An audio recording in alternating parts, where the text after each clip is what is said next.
Been serving Panama City and Bay County for years. They offer a full line of affordable insurance coverage of all types. Many people are attracted to Ellis Agency Insurance because of their friendly, knowledgeable staff. Call independent agent Johnny Ellis for a true comparison of your personal or business insurance. Ellis Agency Insurance at the Old Cullen Insurance location, 1134 Harrison Avenue, across from Dandy Donuts in Delhi. Call Busher will be down 2 crew members beginning this week in Phoenix. I'm Kyle Rickey. That story next on NASCAR Hot Pass. Jeff Gordon wins the Daytona 500. Jeff Gordon's rise to one of NASCAR's all-time greatest drivers was one like no other. Relive Jeff Gordon's journey to the NASCAR Hall of Fame with the exclusive MRN podcast, Jeff Gordon, A Colorful Career. 93 Cup Series wins, 5 Cup Series championships, and 3 Daytona 500 victories. A career rivaled by few others. Check out MRN's Jeff Gordon, A Colorful Career on podcast platforms and MRN.com. eBay Motors is here for the ride. Go ahead, feel your engine.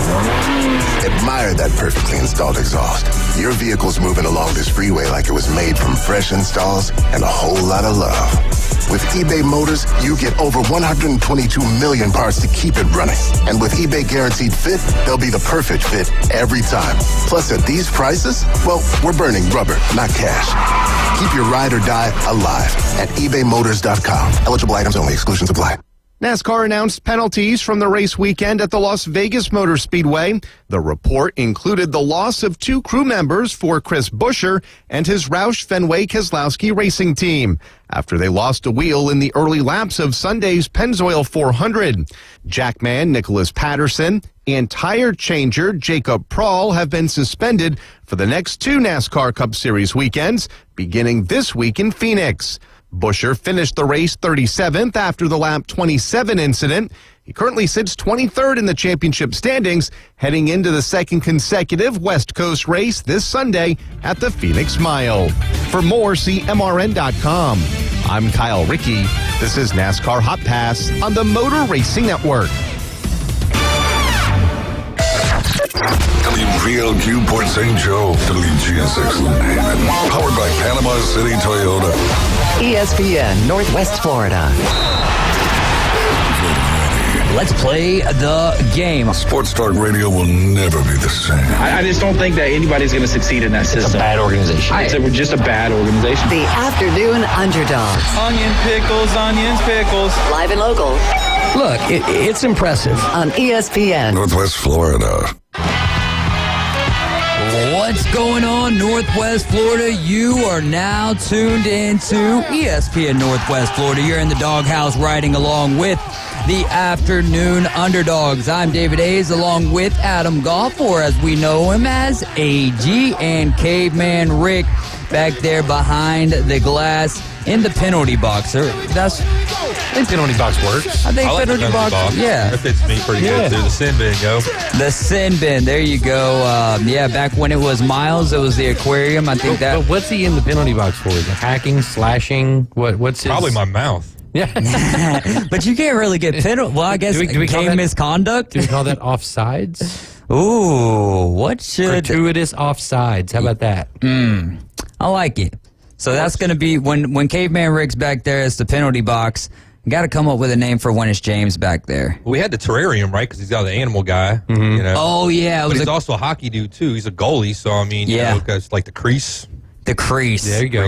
We got a lot of hockey references. What should we call it during the inside drive when I'm back there? Oh, since you're DJ Davy Crockett, man, I don't know. Like the log cabin. Coach's box. The Alamo. Yeah, the Alamo. Yeah, that might be all right. Speaking of that, it was on this day back in like 1830-something that Davy Crockett died. Oh, really? Wow, man. Man, onthisday.com is a awesome Henry website. Richard died as well. I just saw my memories from like 4 years ago, man. The pocket rocket, Rocket Richard's little brother. Yeah. He won 11 Stanley Cups with the Montreal Canadiens. Why was it actually pronounced Henry? Because I just feel like there's Henri. That's what French, I was. Henri Richard. I don't know how it's actually pronounced. I'm just like, man, if he's French or French Canadian, it's got to be Henri. That band Rush. Yeah. From Canada, a lot of people know, right? So the bassist, lead singer's name is Geddy Lee, Geddy, right? Well, I learned this when I was in high school reading like one of those like heavy metal type magazines you buy like at the grocery store or whatever, you know, like on the newsstand. Not aware of those, but yeah. So he's like French Canadian. He's from Canada, right? So really his name's Gary, Gary. But because his grandma, who's French Canadian, pronounces the name Gary Geddy. Yeah. That's how he got the name Geddy Lee. Oh, nice. Gary going to Geddy. Fun facts on the Afternoon Underdogs, and that is why I love having a great cast around on this show, and it just changes day by day, right? We've got a different cast of awesome sports fanatics. What you got? And real quick, too, talking about the penalty box, fun fact, too, and I got to see in 96 KISS reunion tour, all 4 members together for the first time, because they've done it a bunch of times since, but this was like the OG first time, right? And Alice in Chains opened up for them. When we got tickets, I was literally, this was like where the Blues still play. It's Scott Trade Center now, but it was called the Kiel Center back then. Literally, my seats were, if you were at a Blues game, I was sitting in the penalty box or standing there for that concert. Nice. Pretty dope. That is pretty cool, man. That's a pretty cool sporting moment. I actually, we're going to have Sam Peebles on with us later at 5 o'clock. We've got Old School coming up at 4:20. Old School meets New School here on the Afternoon Underdogs. But no, I had Sam Peebles. I did his podcast with him last night, the Braves Dugout podcast. We were doing some predictions and stuff, and he was asking me some questions pertaining to some of my fondest memories from Braves games and whatnot. So that it made me think of that when you were talking about sitting in the penalty box. How cool that would be. The glass, obviously, the glass wasn't up though, was it? Oh no, definitely not. No, it's just like that spot. Like if you looked at the map where you see where your seats are at, it's like right there. If you were to transpose like concert one over top of like the hockey game one, I was literally right there. Like you step one step off to the side and you're hitting like the stairs to go up towards like the concourse. So it's literally like I was standing right there. Do you have like a game, a sporting event where it's like those stand out to you as the best seats that you've ever had? Maybe not even just the best, but your favorite. Yeah, so Great American Ballpark, Cincinnati, right, where the Reds play. Bucket list for me still. Yeah? Okay. Yeah, there's not a bad seat in that joint, and it's relatively cheap, at least right now. Now, if they start winning and tickets become more in demand, obviously the price goes up, but right now, it's still very, very, very, very reasonable. But it's section 104, row A, seats 23 and 24. And the reason I know this is it's in left field. It's right on the fence, right? So it's a higher wall. But you have more leg room in front of you. You have the aisle to the left of you, and then there's 2 seats, and then past those 2 seats is that electrical box that's out there in left field. So it's a glass partition, right? COVID partition. So you literally only have 2 people around you, and they're directly behind you. Otherwise, it's the field in front of you, the aisle to the left of you, or the box to the right of you. Did the left fielder end up throwing you a ball? No, but I've been on television a number of times sitting in those seats because I always try to find those seats if I can. Yeah, man. That's so you try to get have you made it back to those same exact seats? I've been there probably 3 different times in those seats. I've had Votto home runs go past me. I've watched Aroldis Chapman give up a bomb over top of me. So that was a number of years ago, but yeah, those are phenomenal seats. And what's crazy about it is when my brother and I first got there, and you show your tickets to the usher, right? And the usher these days your phone, but yeah, right. But he was like, "Where are you sitting?" And I said, "Well, we're down here." And he's like, "Oh, you've got basically private seating." And we're like, "Private seating? What are you talking about?" And we get down there, and it's realistically private seating. Like I said, you only have 2 people within arm's reach of you. It's phenomenal. Yeah, man. I wonder what ticket prices are going to end up being for the A's new stadium as far as the rendering goes. Someone's called it by the correct name. In our show builders group, Boston Tim had brought it up, and so I said, looks like the Olympics, and what I was thinking of, Sydney, Australia, and I think it was me. Yeah, it was you. The Sydney Opera House. Yeah. Right. Man, that thing looks wild. It's almost like a dome. It is a dome, and it's going to be. Dome. It has to be climate controlled, right? Yeah, it has to be. You cannot have your customers and your fans and your workers and the ball players out there in that heat, right? It's just not going to happen unless you do every game at what 9 10 p.m. o'clock, yeah. 9 p.m. local time. Like when it's cooled down, you're not going to be able to what do I it. said. Build it like SoFi, man. Dig it in a hole in the ground. It's naturally cooler that way, like a basement. Mm-hmm. It'll probably save money on like the heating and cooling and stuff for the building in the long term. I don't know why they just don't do something like that, you know? Yeah, the thing though is you want a spectacle nowadays though too, right? Yeah, so make it look it's cool. Vegas, SoFi still everything's looks bigger good. and better in Vegas, so you want to have this big spectacle, and that's the reason it looks like the Grand Ole Opry, the Sydney Opera House, right? So the thing that's weird to me, and obviously it's just a rendering. I'm not 100% that everything is as what's the word I'm looking for? Is to spec, right? You know, in the right the site, the right scale, right? But the right over top of right field, there's this giant scoreboard, giant wall, like this dome that comes over top, and it makes me think of Tropicana, right, where the Rays play, and the balls that hit the dome up there all the time, and I'm like, why are we not avoiding that kind of scenario nowadays? And it almost looks lower again. And they may have it.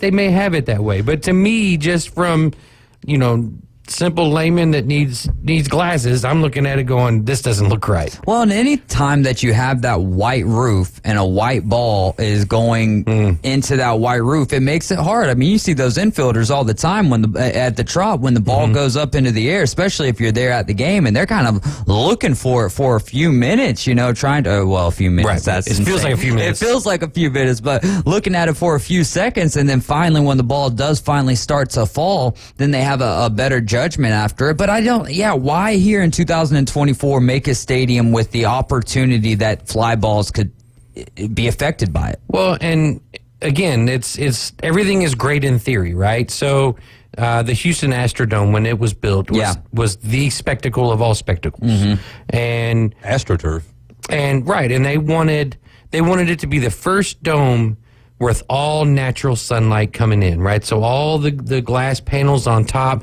you had all this natural light coming in. But what they realized was that based on where the sun was coming in most of the season, that right there at home plate, there was a massive glare, and it was awful. So if you go back and look at old pictures of the Astrodome, directly opposite of home plate, there's like a triangle where it's completely blacked out to avoid that glare situation. So again, it's one of those things that you would think with today's technology and minds that we have a way to avoid these problems in the future. But I don't know if you remember New Yankee Stadium.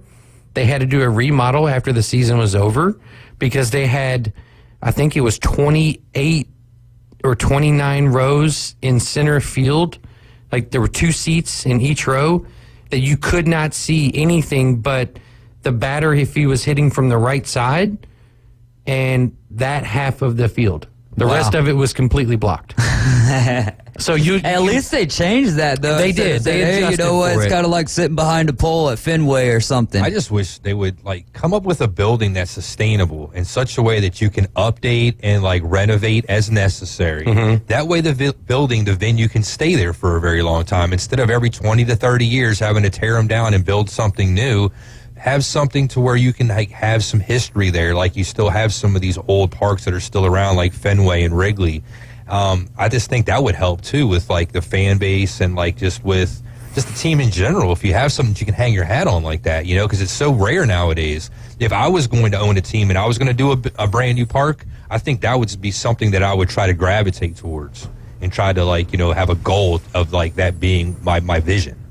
Yeah, and there is part of that, right? Like Boston, the Red Sox, when they were thinking about moving away from Fenway, they were going to put another Fenway essentially right next to old Fenway, and they realized that the dimensions weren't, in the space that they had, weren't going to be enough because what they were planning on doing, and I thought it was a very, very cool idea, they were going to keep the monster at the same dimension, same height. But what they were going to do is they were going to make it a walk-up pavilion. So it was going to be elevated to the point that there was a concourse right there where you could walk out and look down over top of the Green Monster. Now, obviously, there would be safety railings and precautions and things like that. Yeah. But how cool would that be to be walking out there basically on the Green Monster? And, I think at the time when they were looking at it, you had, that was when they were doing their big World Series runs and stuff. So you'd have Big Poppy smashing one over top of the Big Monster. And there you are getting you a corn dog or popcorn or something. Yeah, dude. I mean, that would be so. It would essentially be like the battery, but the battery connects to the field. Yeah, the field. Yeah. I don't know if you could beat that. I don't know if you could beat that in baseball, because that's the unique part. One of the beautiful things about baseball is the uniqueness of the individual stadiums and what separates them from every other stadium, which if the A's were to get this stadium as it's been rendered, that would be about as unique as you could possibly be. All right, we've got some high school games going on tonight, and then I've got a question for you guys that goes along with stadiums. Who needs prep when you got Caveman Rick and Adam Goff in the building with you? Bozeman High School senior Gracie Richmond signed a cheerleading scholarship with Midway University. She did that Monday afternoon. She was a dual sport athlete, also led the Bozeman girls weightlifting team over the past few seasons, medaling at state on several occasions. In softball tonight, Mosley is traveling to Rutherford. They first pitch tonight at 6 p.m. and then Arnold, who is 8-0 to this point. North Bay Haven 5-1. North Bay Haven hosting Arnold at 7 p.m. And then for baseball, Bay is traveling to Arnold. The first pitch in that game is 5 p.m. and then Rutherford is on their way to Destin. First pitch for that game is at 6 p.m. Fenway or Wrigley, which one of those stadiums do you think sticks around the longest? Because those are our two oldest stadiums in baseball. Fenway or Wrigley makes it the longest. What do you think, Caveman Rick? We'll start with you. AG's thinking. This is tough for me. I'm going to have to probably say Fenway. And I just think that part of the country is just a lot older. It's more like nostalgic, if you will, and like, history. I don't want to say it's more important than other places in the country, but that is part of like where the, country was founded and where it all began in a lot of parts, of our country. So, yeah, Fenway for me, I think. What about for you, AG? I think Fenway. I mean, Wrigley has done a phenomenal job on their upgrades, right? I mean, that's always been one of the biggest knocks that, other teams have had is, their locker rooms are not very nice. Mm-hmm. They're very, very, very small. The outfield seating with the bleachers, and now they've added all the scoreboards. They've got, the bleacher seats up top, in the apartments across the street. So they got all that kind of stuff going on, which St. Louis has actually done now, if you've noticed.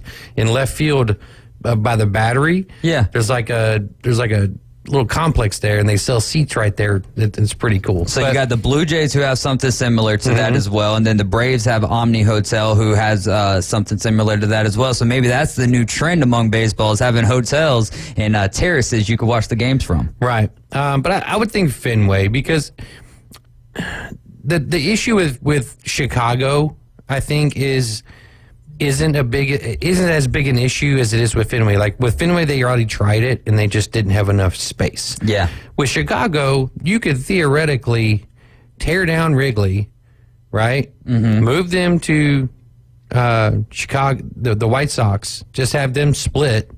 You think the Whites just share it? Yeah. I mean, you could share revenue. It's not that big of a deal, and then build up a new stadium right there in Old Wrigley spot, because I don't know how much more space you have in downtown Chicago to put another stadium unless it's right there where Wrigley is. There you go. Interesting. Yeah, interesting. I'm right there with you guys, though. I think that it'll be Fenway who outlast Wrigley. But all right, so let's say that they do rebuild Wrigley somewhere else. Ivy Wall stays around? I think you have to. I think you have to. But does it hit the same, though? Yeah, because you just take some cuttings from that ivy, use the same stuff. There you go, yeah. Get some of the same brick, and then you just build it from there. And, outside it being a different spot, it would be the same. See, I think you take the exact same wall. I think you just take it down brick by brick. Brick by brick. Absolutely. It'd take a while, though. Yeah. Right. But at the same time, it's worth it for Cubs fans and for baseball fans. Yeah, I mean, because absolutely. it's still nostalgic, right? Mm-hmm. I mean, even if you're going to New Wrigley or whatever it is they want to call it, you get to go and you get to see the same wall that was out there, and not the same ivy, obviously, because it regrows. But all the balls that they'll find too that got lost. That would be interesting as well. I mean, I wonder if they would go. Do you have to go back with a brick wall if you're putting ivy on top of it? Oh, yeah. I think you got to keep it the same. Just like if you build another Fenway, you got to have a green monster, dude. How are you going to do something like that without? I mean, because then just build another freaking stadium then. Who cares? Yeah. If you're not going to keep some of the old stuff, right? I mean, that's the whole reason, right? Well, if you're... that we're like talking about all this is the nostalgia and having the old stuff around. And if you're just going to do something new or just like build a new wall with different ivy, like, yeah, it might look the same, but if it's not the same, then kind of like, who cares? You know?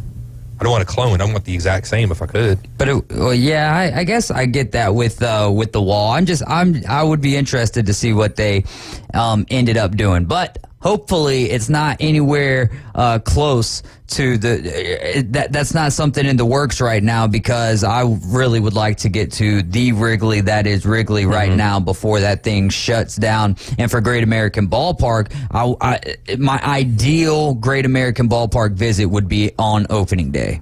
Oh yeah, it's a holiday, man. And I would really bring in a couple of cans of Skyline chili, and I'd smash them together and be like, "This is trash. What's wrong with all of you people eating this stuff? Man, you gotta go have get you it. some Walmart chili." No, you got to try it from the actual store if you haven't already. It's good. I think the only Skyline chili that I've had has been from Walmart. What you got, Rick? Nick Baldwin was saying here on Facebook that Ricketts, the owner of the Cubs, said they previously would be open to moving the Cubs even out of the north side, but the wall would always stay.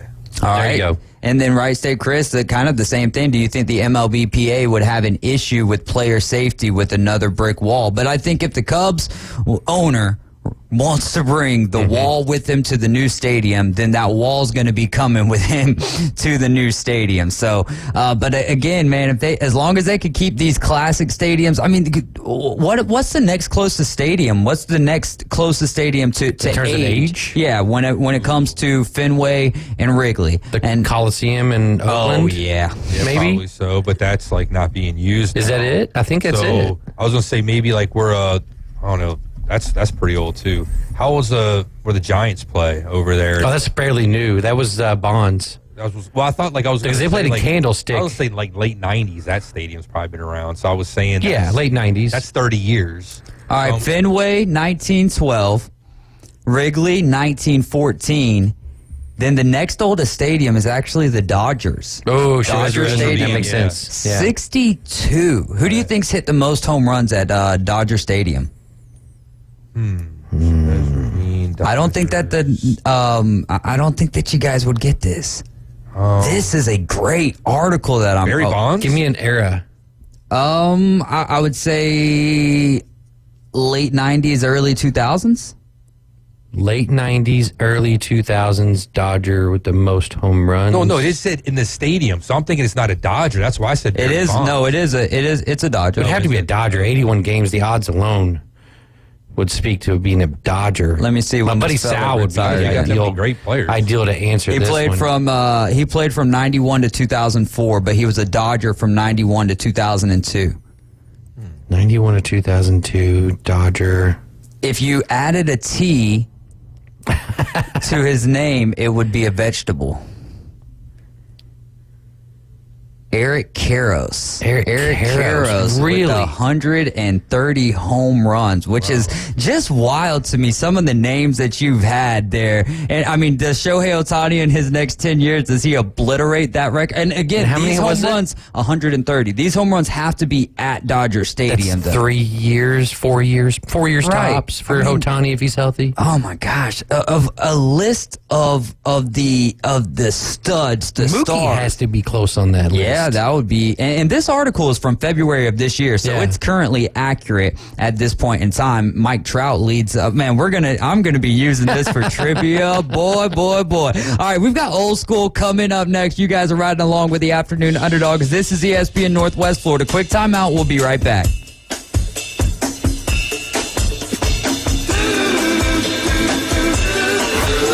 ESPN Northwest Florida. We're taking The Inside Drive. Give it to me, Ryan. Are you rooting for the Dodgers or rooting against them? Against the Dodgers. All right. Hey, we're just clarifying. Yeah, Just no, sure. absolutely. I'm full on Braves now. I got you. I've dove in. We went to 3 games last year. Kind of a big deal. I got a jersey. Yeah, you're all in. I'm You're committed. in. They're my baseball team now. So, yeah, we hate the Dodgers. Join Ryan Mulvey. Thank you very little. Middays 11 to 1 on ESPN Northwest Florida. This is Joanna with ESPN Northwest Florida. Here is your weather forecast on this Wednesday afternoon. The remainder of the day, mostly sunshine and 71 with a gentle breeze out of the west at 10 miles per hour. For tonight, a mixture of slight fog and mostly clear skies and a low near 58. Tomorrow, slightly foggy in the morning followed by mostly sunshine and a high around 72. This weather forecast is sponsored by Mid-South Lumber, the best little lumberyard in Panama City. Thank you for keeping that dial on ESPN Northwest Florida. Rely on it. Discover Kia at Bill Bird Kia. Stop by Bill Bird Kia during the President's Day sales event going on now and drive away the new 2024 Kia. Now offering 4.25% APR up to 48 months on the purchase of a new 2024 Kia Sportage. You get the perfect balance of comfort, safety, and technology. Bill Bird Kia is the home of the 20-year, 200,000-mile warranty. Stop by and see us at 2435 East 15th Street or anytime at BillBirdKia, PanamaCity.com. We'll treat you like family and give you the peace of mind you can trust. Offer from Kia Finance America for the purchase of a new 2024 Kia Sportage with $2,267 per month per 1,000 financed at 48 months. Quantities limited. No down payment required. Cannot be combined with other finance offers. The 20-year, 200,000-mile warranty is a Bill Bird Kia warranty. See dealer for complete details. Offer for well-qualified buyers. Must take delivery from dealer stock through 3/4/24.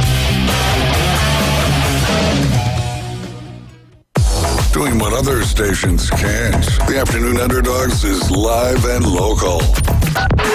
850-215-6290. When you've completed dialing, listen for the ringing signal. 104.3 ESPN Northwest Florida. And we are back. Want to remind you guys about Wrestling Against Cancer 9. We are a little whiles away here, but just put it on your calendar now. It's going to be April 27th at Bay Haven Charter Academy. The doors are going to be opening at 5:30, bell time 6:30. Tickets are $12. Kids 6 through 17 get in for $8, and then 5 and under get in free with a paid adult. All proceeds are going to be going to help out Jaden and his medical expenses during his battle with cancer. So let's pack that place out. It'll be a great event. If you haven't been to one of the Wrestling Against Cancers, you are missing out. But now we're going to go over to the phone line. We've got Old School in the building, well, on the phone with us, but it feels like he's in the building. Old School, how's it going on this beautiful Wednesday afternoon? Oh, it's going well. Unfortunately, it's not pretty here. It's rainy and nasty up here in the mountains of Georgia, but I wish I was down there in sunny Florida. Yeah, well, I think we're touching 80 degrees, and you could live vicariously through us today, at least for the next 20 minutes, my friend. But I know that you're not going to care about this question, but I just have to ask because I know that if you were here in the studio with us, we'd be getting some sort of an Old School rant. And it does pertain to your Texas Longhorns. What's your thoughts on Arch Manning not opting into the new EA Sports college football game? You know, I can't really figure out Arch. Maybe he's just old school. Yeah, maybe he just is, he's kind of like old school, doesn't really want to deal with all that stuff. He just wants to focus on being prepared to be a player. He's just not into all that. He's got plenty of money. His dad's made more money than anybody could ever do. Well, his family has. And so maybe he just really doesn't care about the whole EA Sports thing, and he just wants to focus on his being prepared in case they ever need him. His dad is Caesar's favorite. Yeah, I know that Cooper has done well, but he probably hadn't made quite as much money as his two uncles have, but they still live a nice life. Yeah, it's interesting because he did say that he wasn't going to do any NIL deals. He did something with Panini, but that was for charity. So he said he wasn't going to do any NIL deals until he became the starting quarterback. But for me, this is one of those ones where, yes, you're getting $600 and you're getting a free copy of the game. But this is about, for me, my opinion on it is that this is for the fans of college football. So in some way, and I'm not saying that he's being selfish by any stretch of the imagination, but there's a lot of Texas fans out there. There's a lot of young Texas fans out there that would love the opportunity to play with Arch Manning on the first time that it might be the first time that they ever get to play a college football game. So I'm with you, though, there. For him, and that was his answer that he gave. For him, it's more important about what happens on the field. So maybe it could be a distraction for him. I don't know how opting into a video game could turn into a distraction, but if you think that it could, then it is what it is. But from the beginning, he has always been his own man. Yeah. In the recruiting process, everybody thought, oh man, he's going to go somewhere. Maybe he goes to Tennessee like Peyton did. Maybe he goes to Ole Miss, like his uncle Eli did. But he's kind of carving his own path. He kind of does his own way. I'm in agreement with you. I know that a lot of the Texas fans would love to have it, and at some point he is going to be the starter there, and then they'll be able to play with him as much as possible. I just think that he's really focused on developing his own body, his own skill set, and so that when the time comes and they call on him, he's prepared.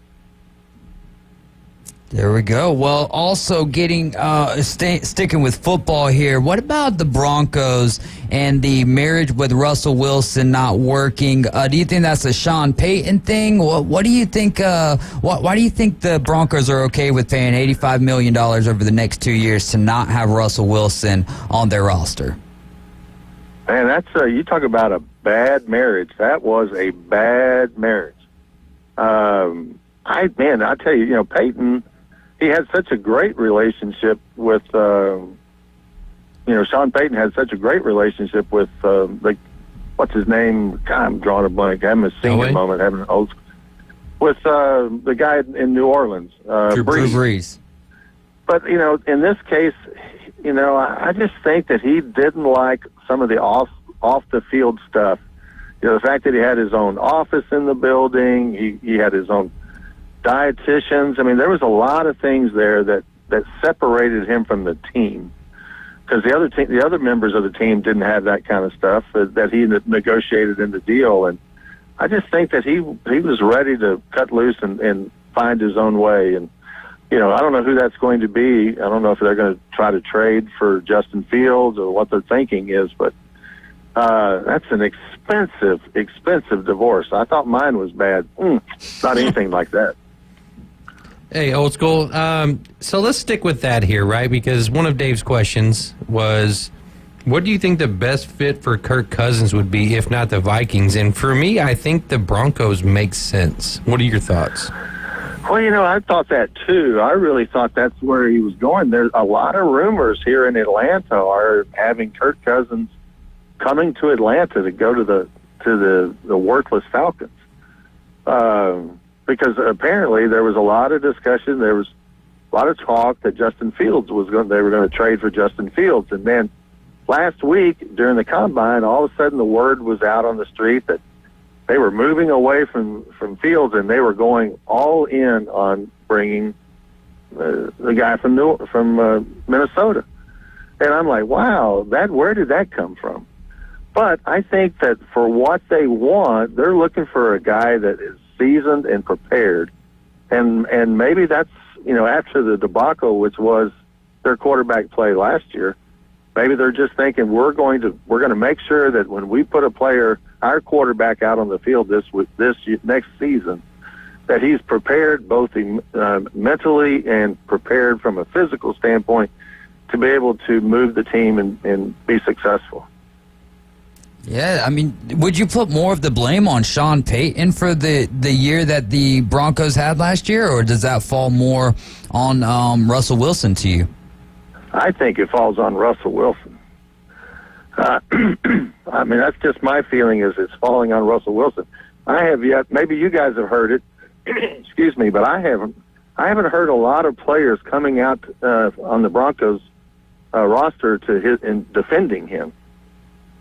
That's a good point. Not a lot of the Broncos, especially current players. Now, I know he's had some sit-downs with Brandon Marshall and guys who he didn't used to play with Brandon Marshall, but with former players he's had sit-downs with and kind of explain his side of the story and more or less around the contract details. But that's a good point because you think some of the wide receivers would be like, hey, this is more on the Broncos organization, or they're staying quiet and staying mum because they still want their contracts to be honored by the Denver Broncos. Yeah, I mean, normally if a guy is well liked in the locker room and he's a leader on the team, you're going to hear some even comments of, man, we're sorry to see him go, sorry it didn't work out, he was a great leader, he was a good teammate, whatever. I'm not hearing any of that.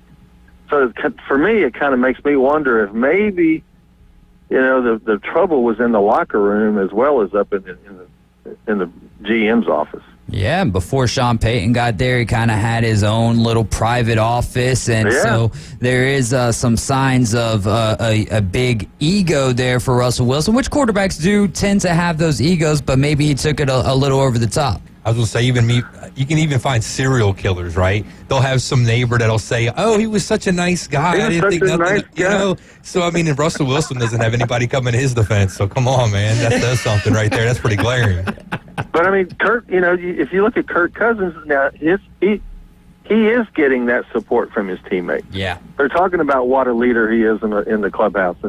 And they are talking about how much he would be missed if he's not there. So, I just think that there's definitely there's some ill will there among the teammates, and it just really wasn't a fit that ever really worked.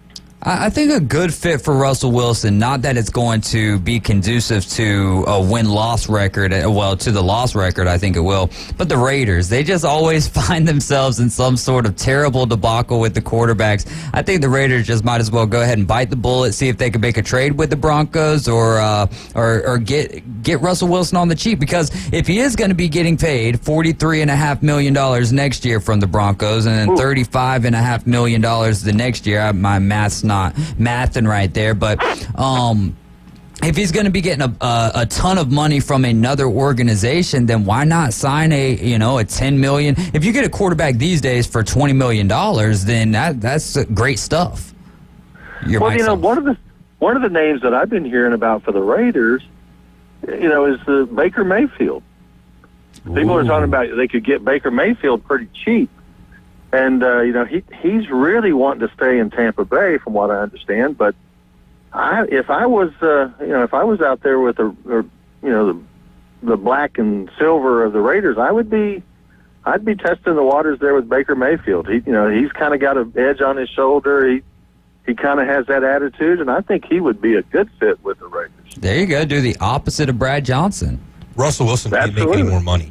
Like, any money that he makes over the league minimum goes back to the Broncos off of that dead cap money, I believe. Oh, yeah. So, you could pay him, $30 million a year, but, he's still just going to get what the Broncos are paying him, and you're actually helping the Broncos out if you're giving him more money. Oh, is that how that's working out? The way I understand it, yeah. So you're just basically best just give him the league minimum, that, 1 point whatever million. There you go. And then, he's got to earn the rest. So, he's in he's got to earn it. There you go. So, I mean, I don't even pay attention to how all the money works, because I know that the money works how they want the money to work. Right. And that's about that. When I heard that the other day. Yeah, that is very interesting. It's kind of like your contract, David. I mean, it's the money works how the money works. That's how it goes. Don't get me in no trouble over here, old school. Come on now. Sorry, man. Sorry. Little inside joke there. So the live golfers are kind of, they're going around saying that the golf rankings are outdated and there needs to be a new system in place. Of course, they're going to say that if they're not being awarded or rewarded golf rankings from the OGWR. But what's your thoughts on that? Do you think that the rankings are outdated, or is live just being selfish here? Well, I think there's a little bit of both there. Okay. I think that what live and what the other, even the PGA Tour to a certain extent, what they're doing is they're putting pressure onto the major championships to come up with something that works for them. Because right now, you've got some of the best players in the world that are on the Live Tour that have signed the big money checks are not going to be able to play in some of these tournaments, and that's just not right. And it has to be, even though they knew that was the possibility, even though they were told that was not going to be the case. But I just think that it's going to require the Masters, the Open Championship, the U.S. Open, and the PGA to sit down as a collective and figure out a way that they will invite who they want to invite to play in their event. And to figure out a way to put that into a form which becomes either in some form of ranking. Because right now it is the secondary body out there that's controlling how the guys are rated from a standing standpoint, and I really think a lot of the pressure is going to fall onto these major championships to lead the way. These are what everybody wants to play. They're traditionally the strongest fields other than the players. They're traditionally the ones that everybody points towards. So I think it's time for those people that run those tournaments, the USGA, the RNA, the PGA, to step forward with a solution to this issue. And it's not going to be an easy one, and it's probably going to take a year or two before they finally work it out. Well, didn't they make up their mind? Like, you had a choice. It was like guaranteed money or ratings, right? Yeah. I'd take the guaranteed money over the ratings any day. I mean, we can all complain about the Live Golf, and I certainly have. I don't like it. I don't like the format. I don't like the fact that they only play 3 days. I don't like the fact that there's music playing the whole time. It's just kind of, I don't know, it's kind of circusy. But at the same time, I can't blame a guy like John Rahm. If somebody walks up to you and says, hey, you come play, you're only going to play 3 days, you're going to play less tournaments every year, and we're going to pay you $600 million. Who doesn't take that? Right, and the thing is who's to say that 10 years from now that the Live Golf is even around and are able to afford contracts like that? Yeah. So if that opportunity is just plopped down at your doorstep, right, you've got to answer the door and you got to take it and run with it. Yeah. Because 5 years from now, we don't know that the Live Golf Tour is going to be around, be successful. I don't think it will be. Bringing in the revenue that's going to be able to sustain contracts like this, like you see with the Phils and the John Rahms of the world. And as far as the rankings go, though, I have a problem with including the Live golfers because they're not playing against the best of the best every single week on the best courses. Are they playing against really good golfers week in and week out? Some great sprinkled in there? Absolutely. But are they going against the best of the best every single week and doing it 4 days a week, week in and week out? And they're just not. It's just not happening. So I can't sit here and say that Live golfers need to be on the same ranking scale as what PGA Tour golfers are. Well, I mean, you want to be able to compare apples to apples, and they're not. Mm-hmm. As you mentioned, the quality of the golf courses are not the same. The quality of the total depth of the field is not the same. But at the same time, there are still a large number of the top, if you want to call it, names of golfers that are on there. Koepka, John Rahm, DJ. Those are all, they're major champions that are playing on that. And to not have them at these events is it's a downer. Yeah, we want to be able to have them. And I think that what's going to end up happening is that, as I mentioned, the major championships are going to step in and create a methodology to get those top name players in, and then let it fall out as it does. Now, one of the things that I do like about Live Golf, if you want, my one positive is I was very excited to see Anthony Kim come back to play, and they solved a major issue for Anthony Kim. Because when he took the insurance policy, when he had his injury, the only way he could come back to ever play professional golf is if somebody paid that insurance company back. Well, that's what Live Golf has done. So now Anthony Kim can go play wherever he wants to play. And if he plays well, we might see him back on the PGA Tour. Yep. That is really awesome. I didn't even know that side of the story. I just saw a whole bunch of Anthony comes back, like, oh, all right, cool, Didn't even know that side of the story, which is another reason why we got to have Old School on with us every single Wednesday at 4:20 our time, but 5:20 up there in Atlanta. Old School, we are out of time for this segment, but thank you so much for giving us some of your time and look forward to next Wednesday. All right, y'all have a great day. Hey, you do the same, man. Grab you an umbrella. We're going to take a quick time out. We'll be right back, and we're going to lead it off with our trivia question of the day.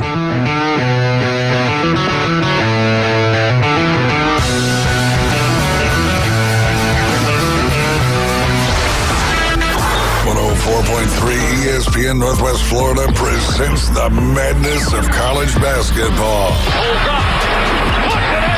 68 teams, 32 conference champions, but there can only be one.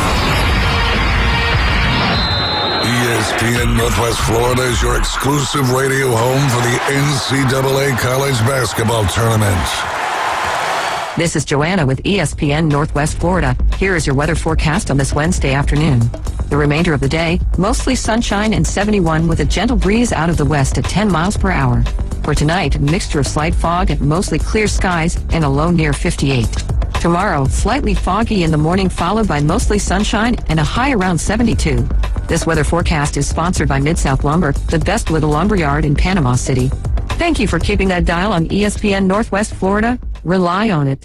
Hello, this is Rick Wasser with RV of Panama City, your local Stormore portable building dealer, located at 2241 East Baldwin Road.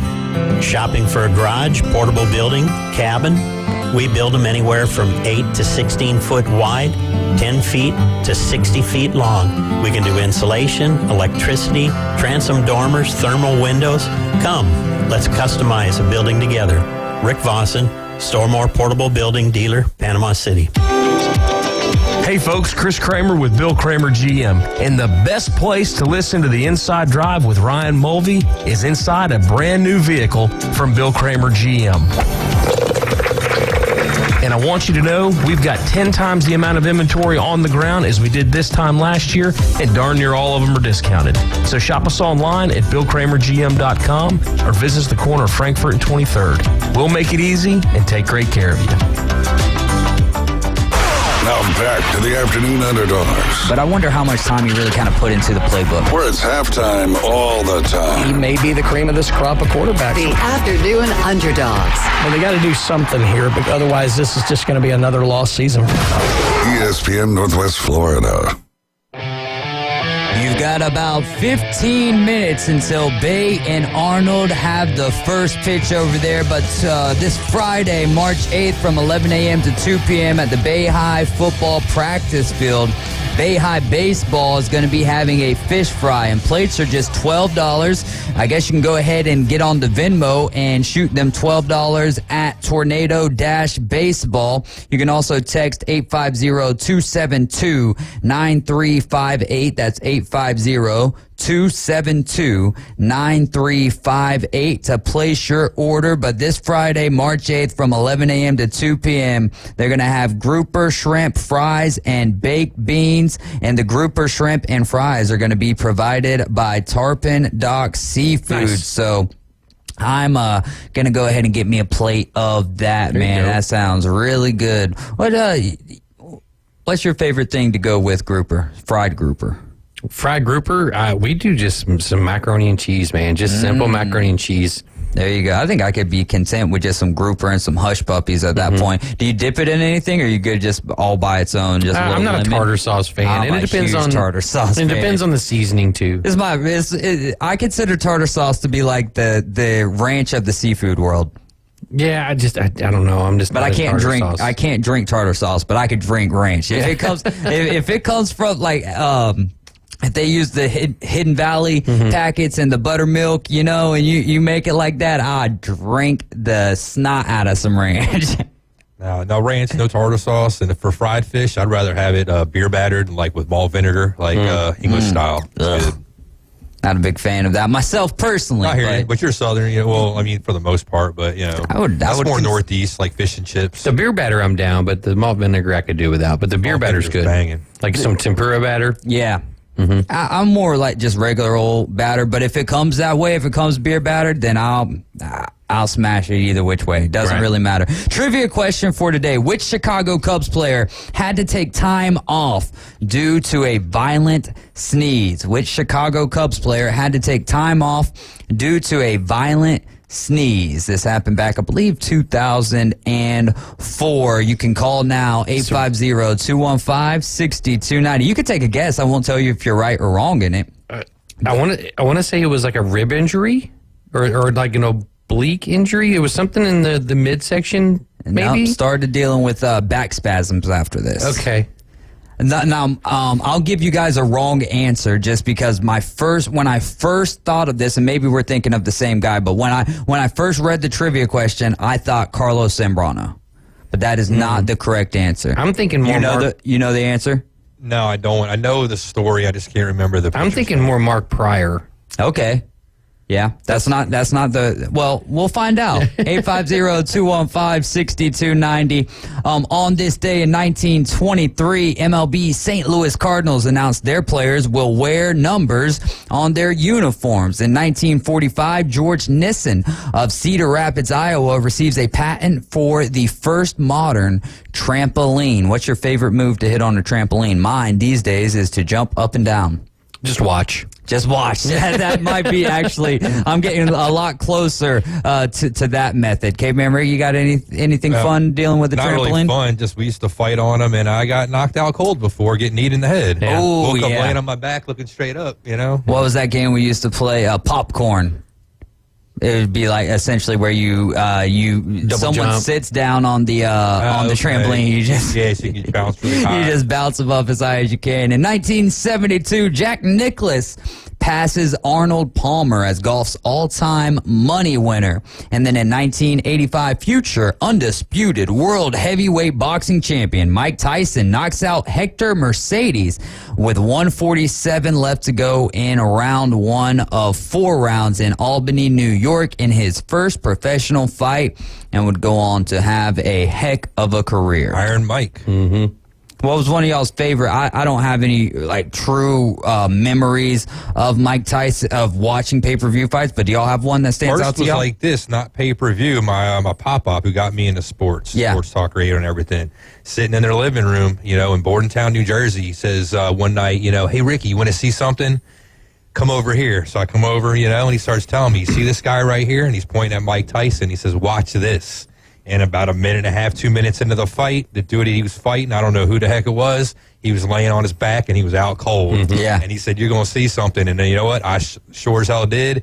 And I found out who he was after that day. And then it wasn't too long later, found out about Mike Tyson's punch out. And then just the love affair began. There you go. Is that your favorite boxer of all time? Yeah. Oh, yeah. Definitely Iron Mike. Yeah. Definitely. I just remember watching, Mike Tyson fights on HBO. I remember staying up late. I wasn't supposed to, but I remember staying up late to watch the Buster Douglas fight. I want to say it was in Japan, if I'm not mistaken. Japan, Tokyo. So it was a really, really late fight for us. And I remember staying up and watching it and just being in awe that Buster Douglas actually knocked him down, right, and won the fight. Mm-hmm. And that was what was amazing, is seeing this legendary, athlete that was essentially at the peak of his game. It wasn't like it was George Foreman coming back from 30 years of retirement and getting knocked out or anything. This was Mike Tyson in his peak and playing and fighting against a guy that shouldn't even be in his own class. And there he is, getting knocked out. What happened was Cus D'Amato, his father figure, his trainer originally, that didn't even witness him become the heavyweight champ of the world because he died before that happened. Sad story. But if that guy had still been around, you wouldn't have seen that from Mike Tyson. And I've heard from many different people that actually follow in right boxing and whatnot. Tyson would have been greater than Muhammad Ali. Had he had that direction and he had not a bunch of yes men in his corner after the fact that led him down some roads he shouldn't have gotten into, getting arrested for the Robin Gibbons thing and everything back then as well. He just went down some dark roads, and had he had that guidance there, I heard from a lot of people that, his greatness, it would have been even greater. Yeah, that's a good point, because there's a lot of players when they lose their dad, their mentor, or their leader in their corner, they kind of become that leader and they don't listen to no one else at that point, especially if you got, like what you said, yes men in your corner who are just like, whatever it is that you want to do, we're going to let you do, and no one's going to be a real friend and kind of tell you the truth. And I'm sure that that's even harder in the sport of boxing. It's one thing, but like a baseball player or a golfer or something like that, how do you come to a boxer and be like, listen, man, maybe some of the things that you're doing aren't what you should be doing. Next thing you know, you're looking at stars at that point in time. But could you imagine? I was looking up the date, because I don't remember I know that I wasn't watching Tyson and Holyfield live, but I do remember watching replays of that when I was younger with my dad. Could you imagine if Twitter was around when that happened? That would absolutely break Twitter. Are you talking about the ear incident? Yeah, the ear incident. I mean, I was in my uncle's house. There was probably 40 of us there watching the fight. And it was, at the time, it was the best TV you could get on the market, right? It was the projection from behind TV. Oh, yeah. And so we were sitting around watching that, and just 40 jaws on the floor.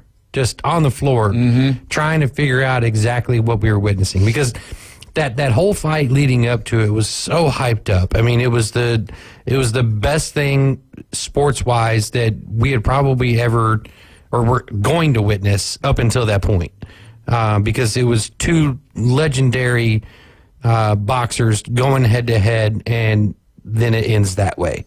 Like, everybody was just like, oh my gosh, can you absolutely believe what's going on right now? I would argue that Twitter would have broke before that when Tyson lost to Buster Douglas, because that pretty much is the biggest upset in sports history, besides like the 80, U.S. Olympic ice hockey team, the Miracle on Ice.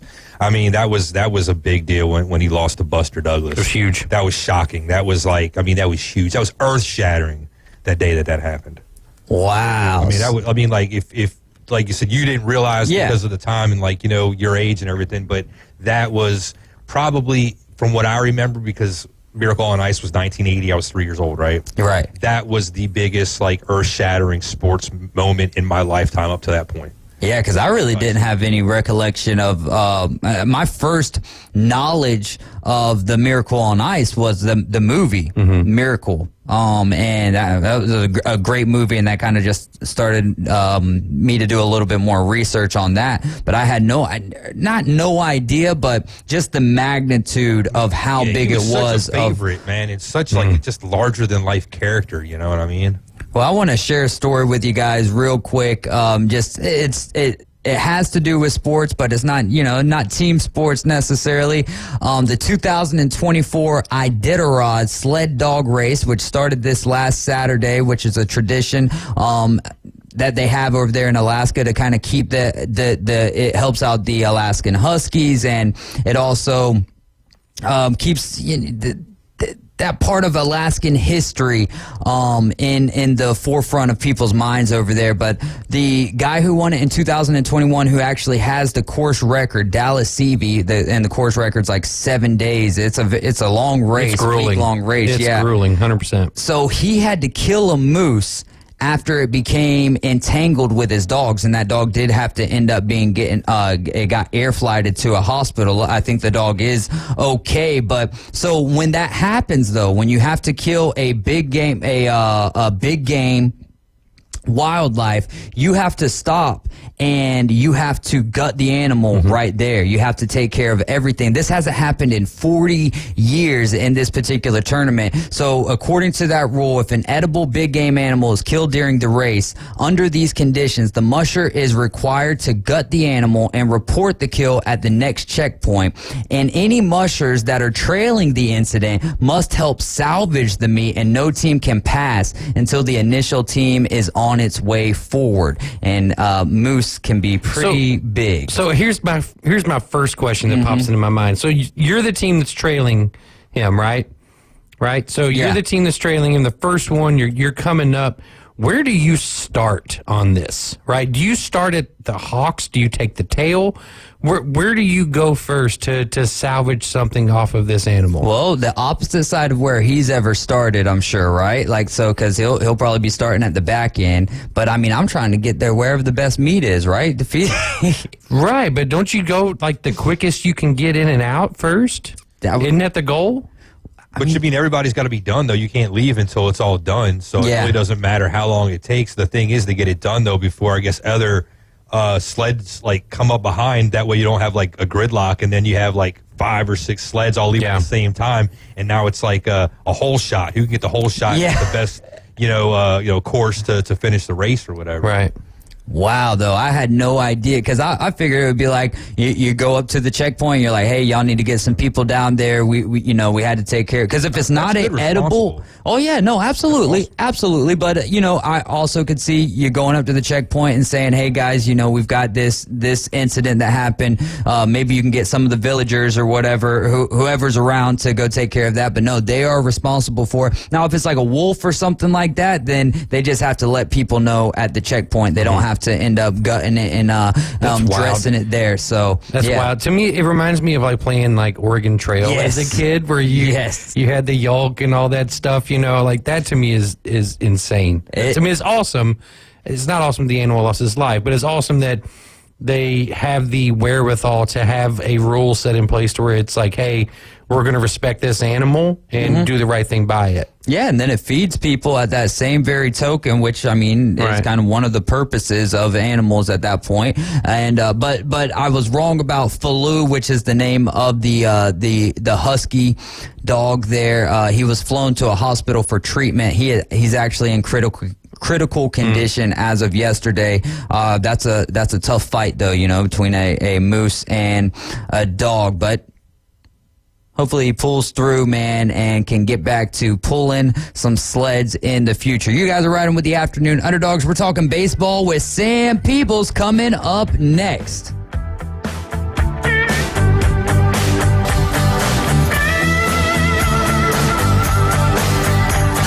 ESPN Northwest Florida.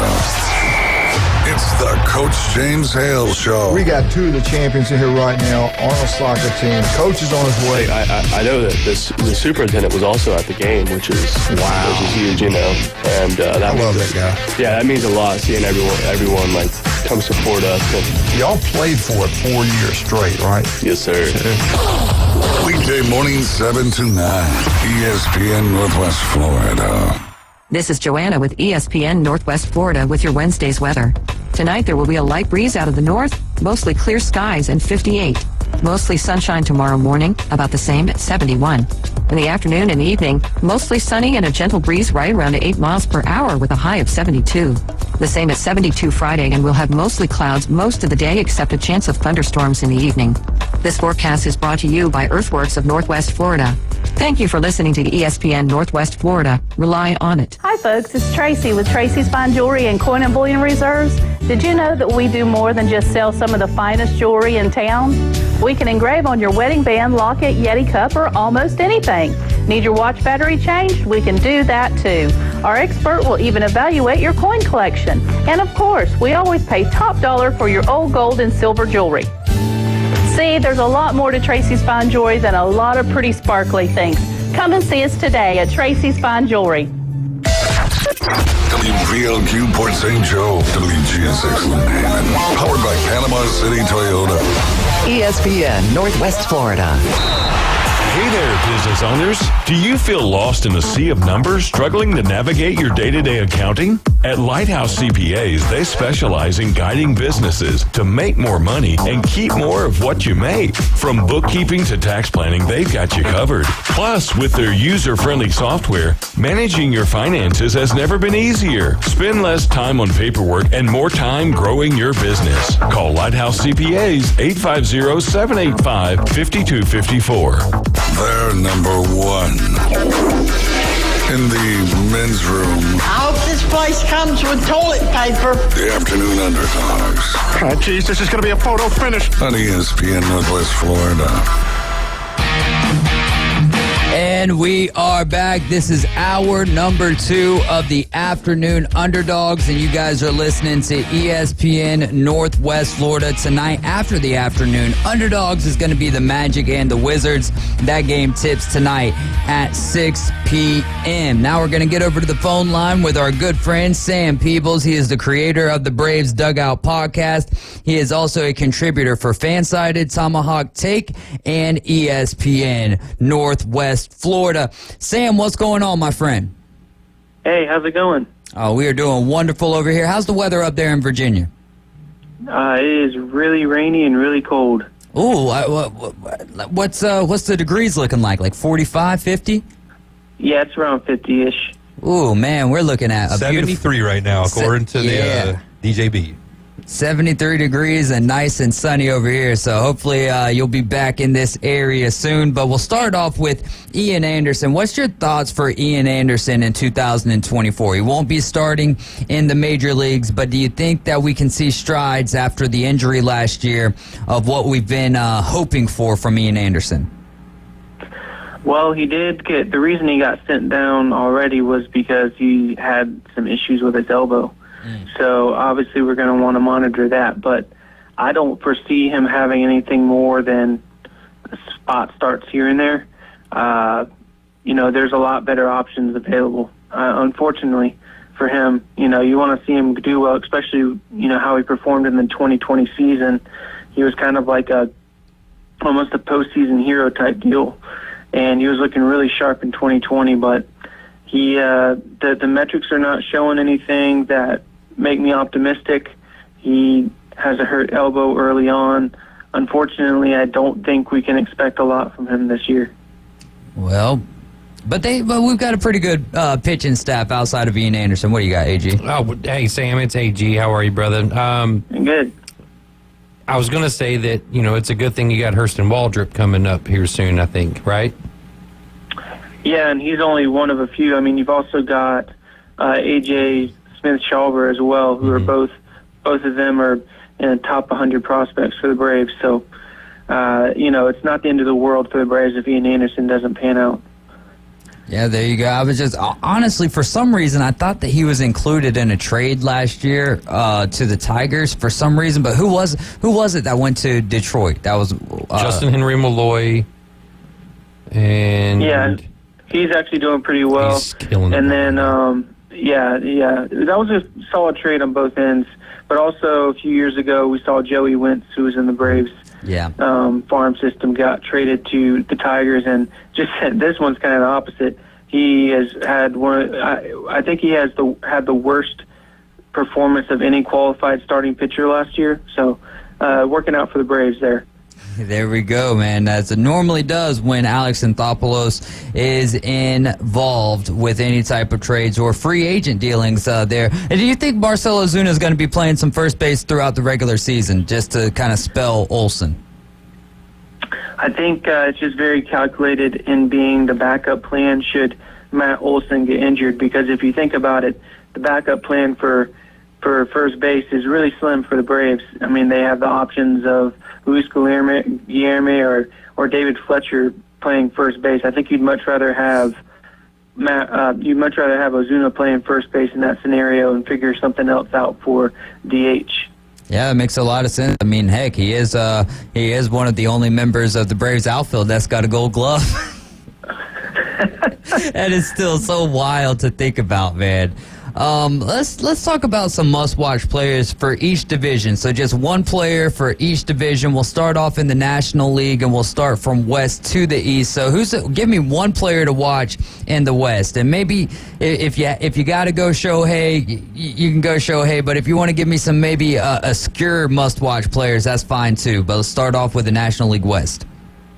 I think I'm going to take the approach more of like maybe they're going to surprise you, or players to look for because they're not getting a bunch of attention. Yes. So that's kind of what I like to do anyways. But so we'll go with Thairo Estrada, second baseman for the Giants. Not many people talked about him last year, but he was tied for 7th among all Major League second basemen in wins above replacement. He's good with the bat. He's good with the glove. very underrated player, maybe one of the most underrated players in Major League Baseball.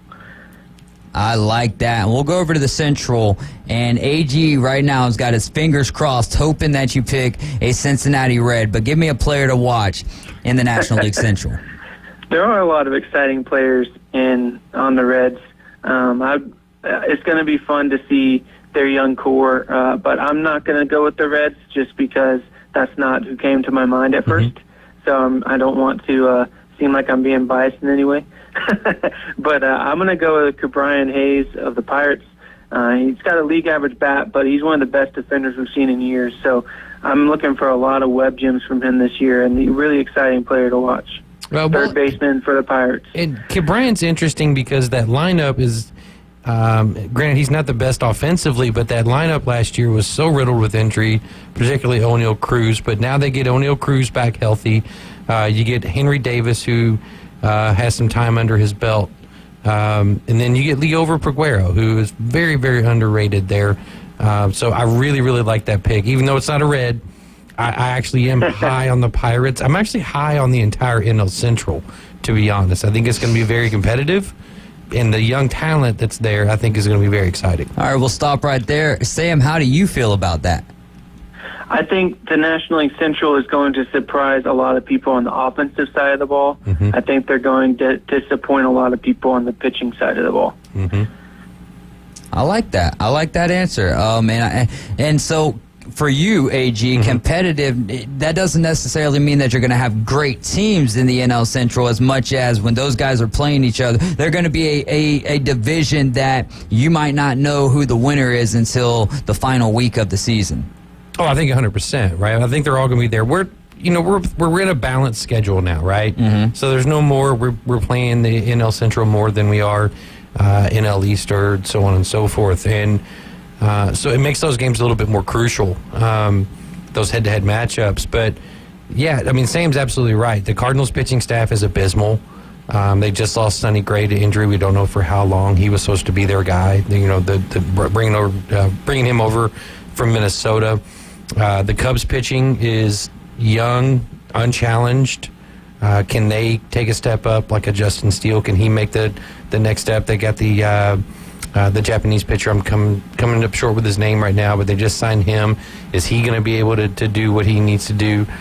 Pittsburgh's pitching for the Cubs. Amanga. I don't remember off the top of my head, but Keller is a name for Pittsburgh you need to watch. Keller is a phenomenal pitcher for Pittsburgh. Cincinnati, can they stay healthy? So yeah, and Brewers they traded away Corbin Burns for a bag of potato chips and a Miller Lite, so they're good on that end. But yeah, pitching's going to be really, really tough, but that division's going to come down to, I think, whose pitching staff stays healthiest the longest. Hey, I think it's, I don't know if it's Shota or Shada. I like Shada a little bit better, but Imanaga. Yeah, there you go. Let's go to the East, Sam. Who is the player to watch in the National League East? I may disappoint a lot of people with this answer, but I'm going to go with Stone Garrett. He's a left fielder for the Nationals. Not a lot of people have heard of him, but he played 89 games for the Nationals last year with an OPS being 20% better than league average, and his underlying metrics show that was not a fluke. So you're looking at a well above average offensive player as a left fielder from the Nationals, which is, something we're used to seeing from the Nationals because of who they had in the past in Juan Soto. But not many people know who Stone Garrett are. I'd keep an eye on him. I think he's going to surprise some people. Yeah, that is I don't know who Stone Garrett is. Very well aware of the other two players, but Stone Garrett, that's someone who I'll be watching, and we'll watch him quite a few times this year as the Braves and the Nationals will play. And the Nationals are sleepy, right? They're very, very young. Their outfield is very, very young. When you look at James Wood, who came over in the Juan Soto deal, Robert Hassel III, he's been going out and playing in the outfield in spring training, and he's looked good. Lane Thomas is a name that people do not know yet in baseball. Had him in fantasy last year. And that dude is an absolute stud. And so having him, and then the Nationals just picked up another veteran outfielder, I think yesterday. Sam, help me out. Are you talking about Eddie Rosario? Yes, yep, that's right, yeah. So they just picked up Eddie Rosario as well. So their outfield is looking a little bit stacked, and I think what they did is they went and got Eddie Rosario so that maybe they can kind of slow the clock back on a little bit on either James Wood and or Robert Hassel, because they do have the likes of a Stone Garrett and a Lane Thomas, so they don't want to start the clocks yet on those two young talents. And then you also have, Dylan Cruz coming up on that team, Brady House coming up on that team. Nationals are looking really, really good for the foreseeable future.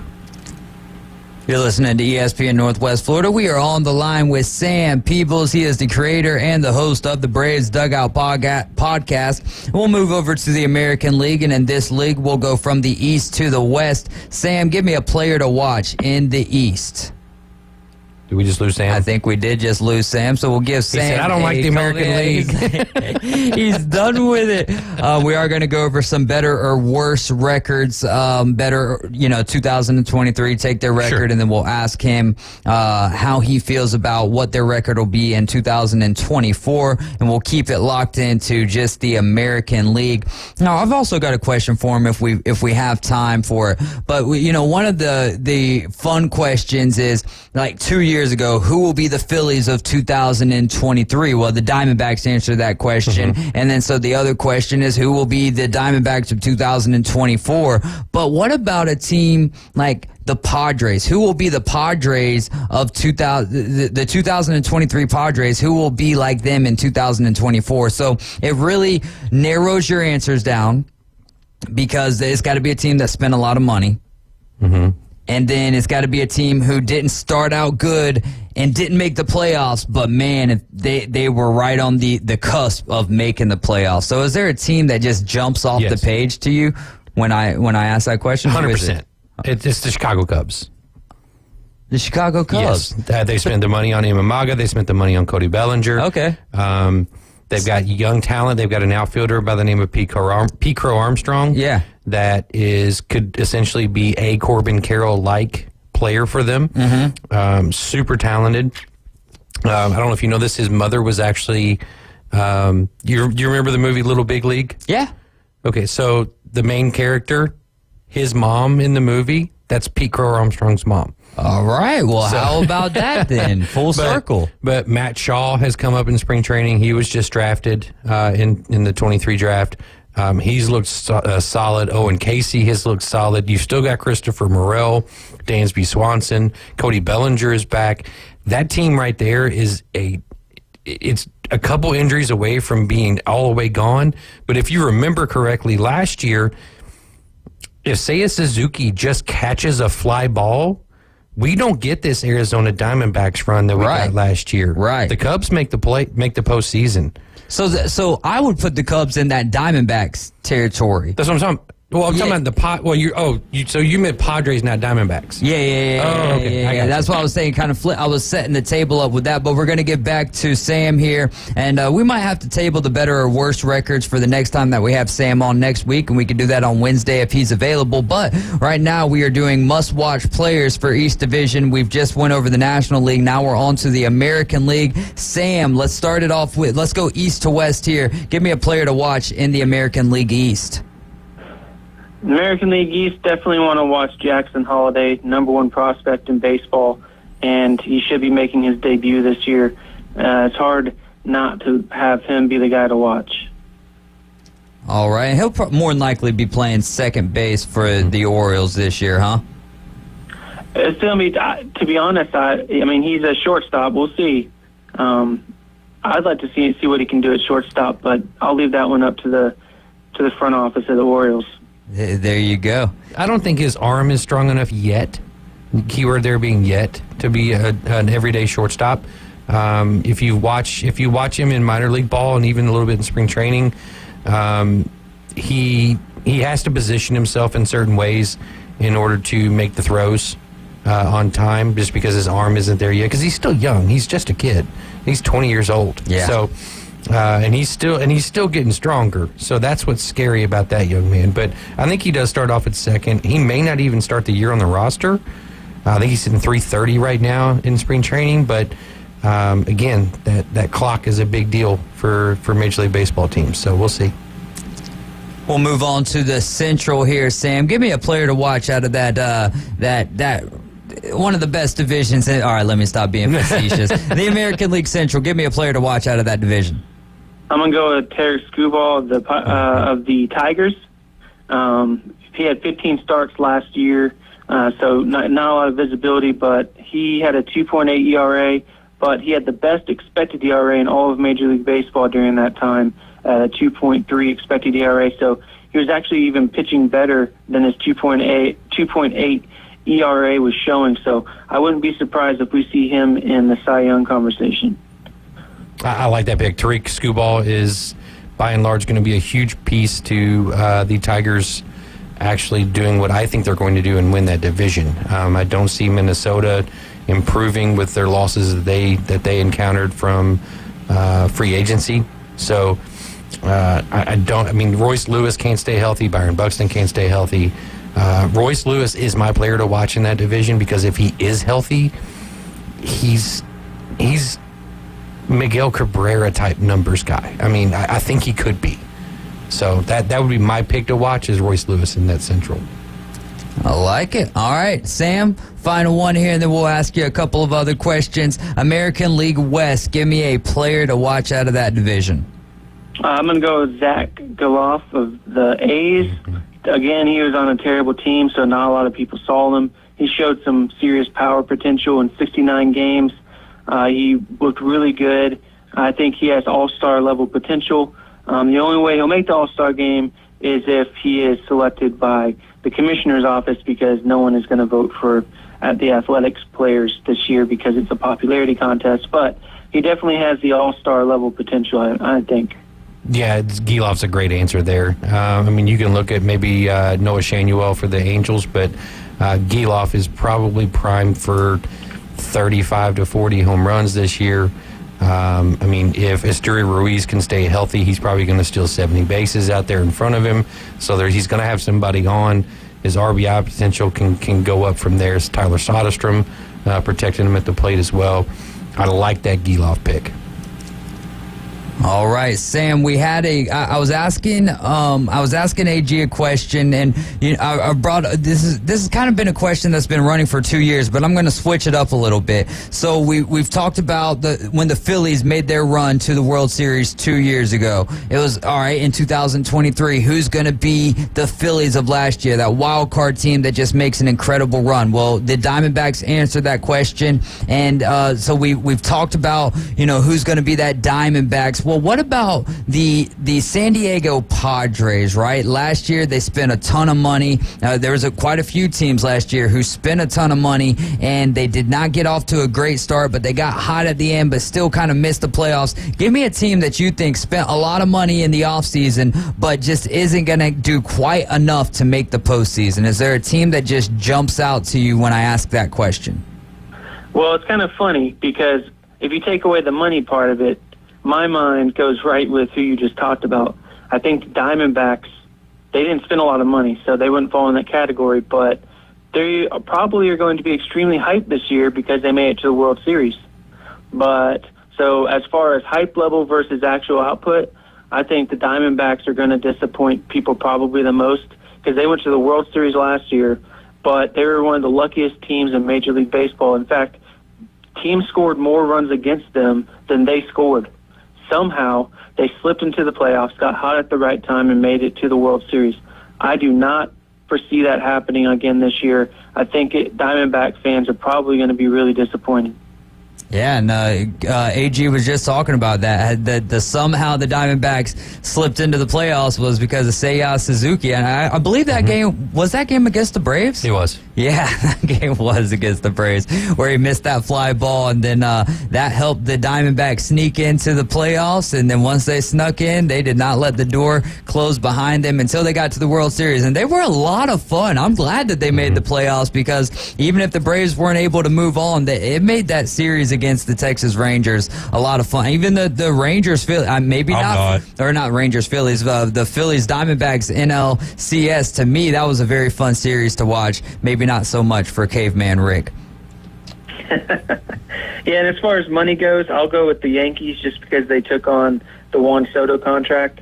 I don't foresee, I mean, you have Aaron Judge, Juan Soto out there in that outfield, Alex Vertigo. You got a solid outfield out there, but when you have no pitching, you know, you have one of the best pitchers of our generation, you know, leading that rotation. But after that, it has a large decline, and then their bullpen is not good. So the Yankees they have a cool offense, but they never stay healthy. They don't have pitching to back it up. So the Yankees are spending a lot of money like normal, but again, I don't see them winning more than 90 games. And go ahead, Gabe, man. Turn your mic on. It's like that meme in our group text. Yeah. You know, like Yankees are plus 800, so that means if you throw $100 down on the Yankees, you're going to lose $100. Yeah. So I like that. It makes a lot of sense. And we see it all the time, though. You got to have the pitching, not just the starting rotation. You got to have the bullpen to make those deep runs. Otherwise, it's just fun for your fans throughout the regular season to watch them score a lot of runs, but it doesn't work out too well for you in the postseason. Sam, we are out of time. Thanks so much for giving us some of your time, and we look forward to chatting with you next week. Absolutely. Thanks, guys. All right, that is Sam Peebles. Make sure that you're checking out the Braves Dugout podcast, and also he's a writer. He does great stuff for Fanside, a Tomahawk Take, and Battery Power SBN. You're riding along with the Afternoon Underdogs. This is ESPN Northwest Florida. We're going to chat a little NFL draft when we return. We'll be right back.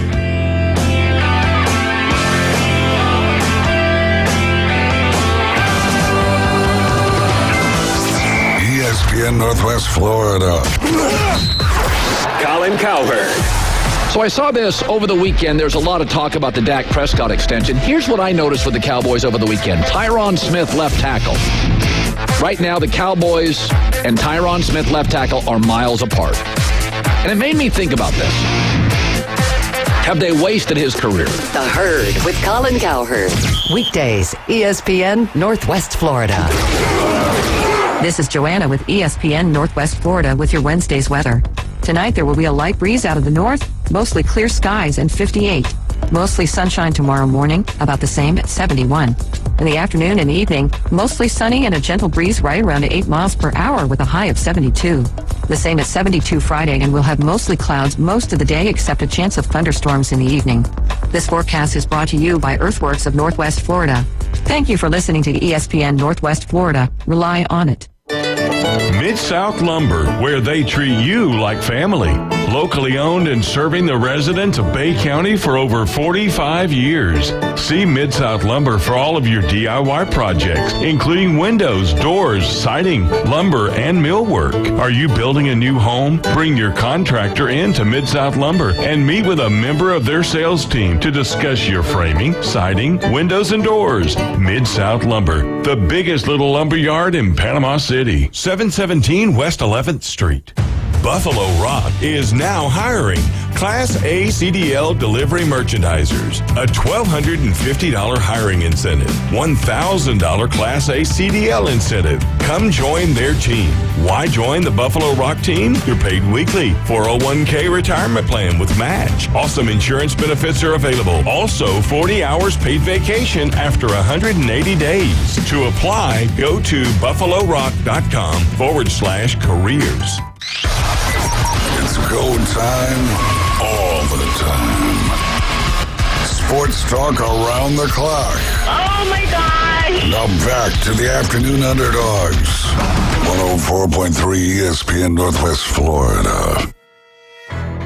And we are back. You guys are riding along with the Afternoon Underdogs. I don't know where the accent came from. That music just makes me feel like talking like that for some reason. But you can give us a call or text 850-215-6290. Don't forget about that Bay High Baseball Fish Fry. The fundraiser is going to be Friday, March 8th from 11 a.m. to 2 p.m. at the Bay High Football Practice Field. They've got grouper shrimp fries and baked beans, and the plates are going for $12. You can text 850-272-9358. That's 850-272-9358. Or you can Venmo at Tornado-Baseball. Place your order there with that number. at 850-272-9358. Thank you for supporting Bay High Baseball. All right, NFL draft. We still got a little bit to go. What's the draft? April 26th, 27th, somewhere around there. It's a good ways away. A 3-day event. It's a 3-day event. Yeah. First round, second and third round, and then all the other rounds after that. I don't know. Man, I wish that it was just a one. I remember when it was a 2-day thing, just Saturday and Sunday. I'm sure that it used to be a 1-day thing. I'm not a huge fan of Thursday, Friday, and Saturday now. Yeah, I think that's what it was last Thursday year. night's round 1. Mm-hmm. Friday's round, 2 and 3? And then 4, 5, 6, 7 on the weekend. How do you guys feel about that? I mean, it probably doesn't, bother you. It doesn't bother me. It's just like all of, a whole day for just the first round. The third day is more like background noise. You know what I mean? If there's obviously, as a Louisville fan, if there's a guy that's going to possibly get drafted that day, I'm paying a little bit more closer attention to it. But it's basically background noise, right? Like whether you're at work or you're at home, you're doing something else. You're looking up, you're seeing who got drafted where did your team make the right pick in your eyes, that kind of thing. So day 1 and 2, you're probably a little bit more invested in just because those are going to be potentially impact players that next season. As a Titans fan, I'm more interested in the latter half of the draft. Right. Because that's when our picks start making sense. Like, oh, yeah, I like this guy. The first half of the draft's like, what in the world? I did like our first round pick last year out of Skoronski. I like that. Not a huge fan of Levis, but we'll see because it is Levis time. Yeah, it's just dependent on where your team's picking, obviously. If you're picking at the top of the draft and you're interested in what's going on early on, if your team's really good, you're going to get a late first-round pick and then later picks in the other drafts. So usually it's going to be more dependent on what you're doing later on in the draft with those more insignificant picks. And then, trades. Yeah, trades. But that's why I wish that it was, first and second. At least give us 2 rounds. But they just draw it out so the first couple long. rounds, people use so much time because of the potential of somebody wanting to make a trade and all these things happening. They take up all the clock. When you get into rounds 4, 5, 6, 7, they're making picks quicker now. Because, it's not that big of a deal. You're not getting phone calls left and right for somebody snatching up the pick that you currently have. Well, let's just make a push for it to become a 2-day event again. And we know that it won't because eventually it might just turn into something where it's a 7-day event. And you got a round for each day at that point. I'm being very facetious there. Let's start with J.J. McCarthy.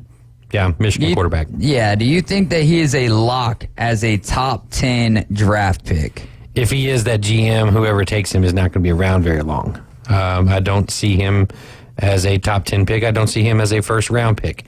I could see him as a second round pick potentially, but you're taking a chance on a guy that predominantly is not a great thrower of the football, which what is his main focus or main part of his job is to throw the football. And that's where he's weakest. And did he win a national championship? Did he look good? Did he lead his team?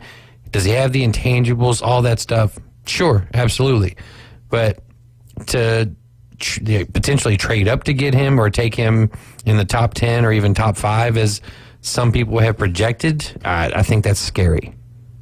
I think it's possible in the top 10 from what I'm hearing from the talking heads on TV. Yeah. And quarterback positions, a sought-after position. I can see somebody definitely taking a shot, taking a flyer on a kid like that, thinking that they can. Because there's always somebody out there that thinks, hey, I can make something out of that guy. Yeah. I can do something with him. And because of that, I think somebody's going to do that. And, he'll probably get taken someplace, in the top 10. Probably right around 10, though.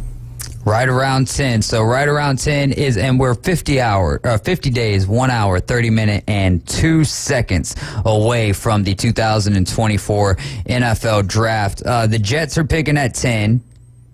Are the Jets going to take a quarterback in the first round? They might need to. They might need to. Aaron Rodgers ain't going to be around too long. Yep. Aaron Rodgers maybe has 1 year left, maybe 2. Get somebody to kind of sit behind Rodgers, kind of like Jordan Love, maybe for a couple seasons, kind of groom him. Oh boy, all I could think is just how that would work out. And again, how often are these? CJ Stroud's the rule. I mean, the exception, right? Mm-hmm. And in my opinion, right, we're just not seeing a lot of these top tier guys working out. Like especially my thing. We talked about this with the Titans, right? Yeah. All right, Will Levis is going to be there for the next 3 years. Or as far as his contract goes, right? And we don't know if he's going to work out or not. So with that, take the time to go ahead and get what matters, what really matters. And of course, the quarterback matters. But I think until you get the equal of Patrick Mahomes, it doesn't really matter. So you could keep on trying to find that guy, or you could try to build everywhere else out. So for the Titans, I would like to see them go ahead and get those trenches, specifically on the offensive side, get the offensive line built up to where it was 3 or 4 years ago. And get everything in place so that when Will Levis possibly fails, then you can get the quarterback and continue to play that game. But I mean, I don't know. I'm always perplexed with what the Tennessee Titans are doing. And we'll see how it works out for them. But all right, so the Jets, y'all think that they should take a quarterback? I don't know if you take a quarterback right there in the top 10 when you do have Aaron Rodgers right there right now. Now, obviously, we saw what happened to Aaron Rodgers last year in the, 5th play of the game. But yeah, so the Jets possibly could take a quarterback. Chicago, they're at 1 and 9. So so if they're going to be taking a quarterback, they're taking a quarterback potentially number 1. So. Yeah.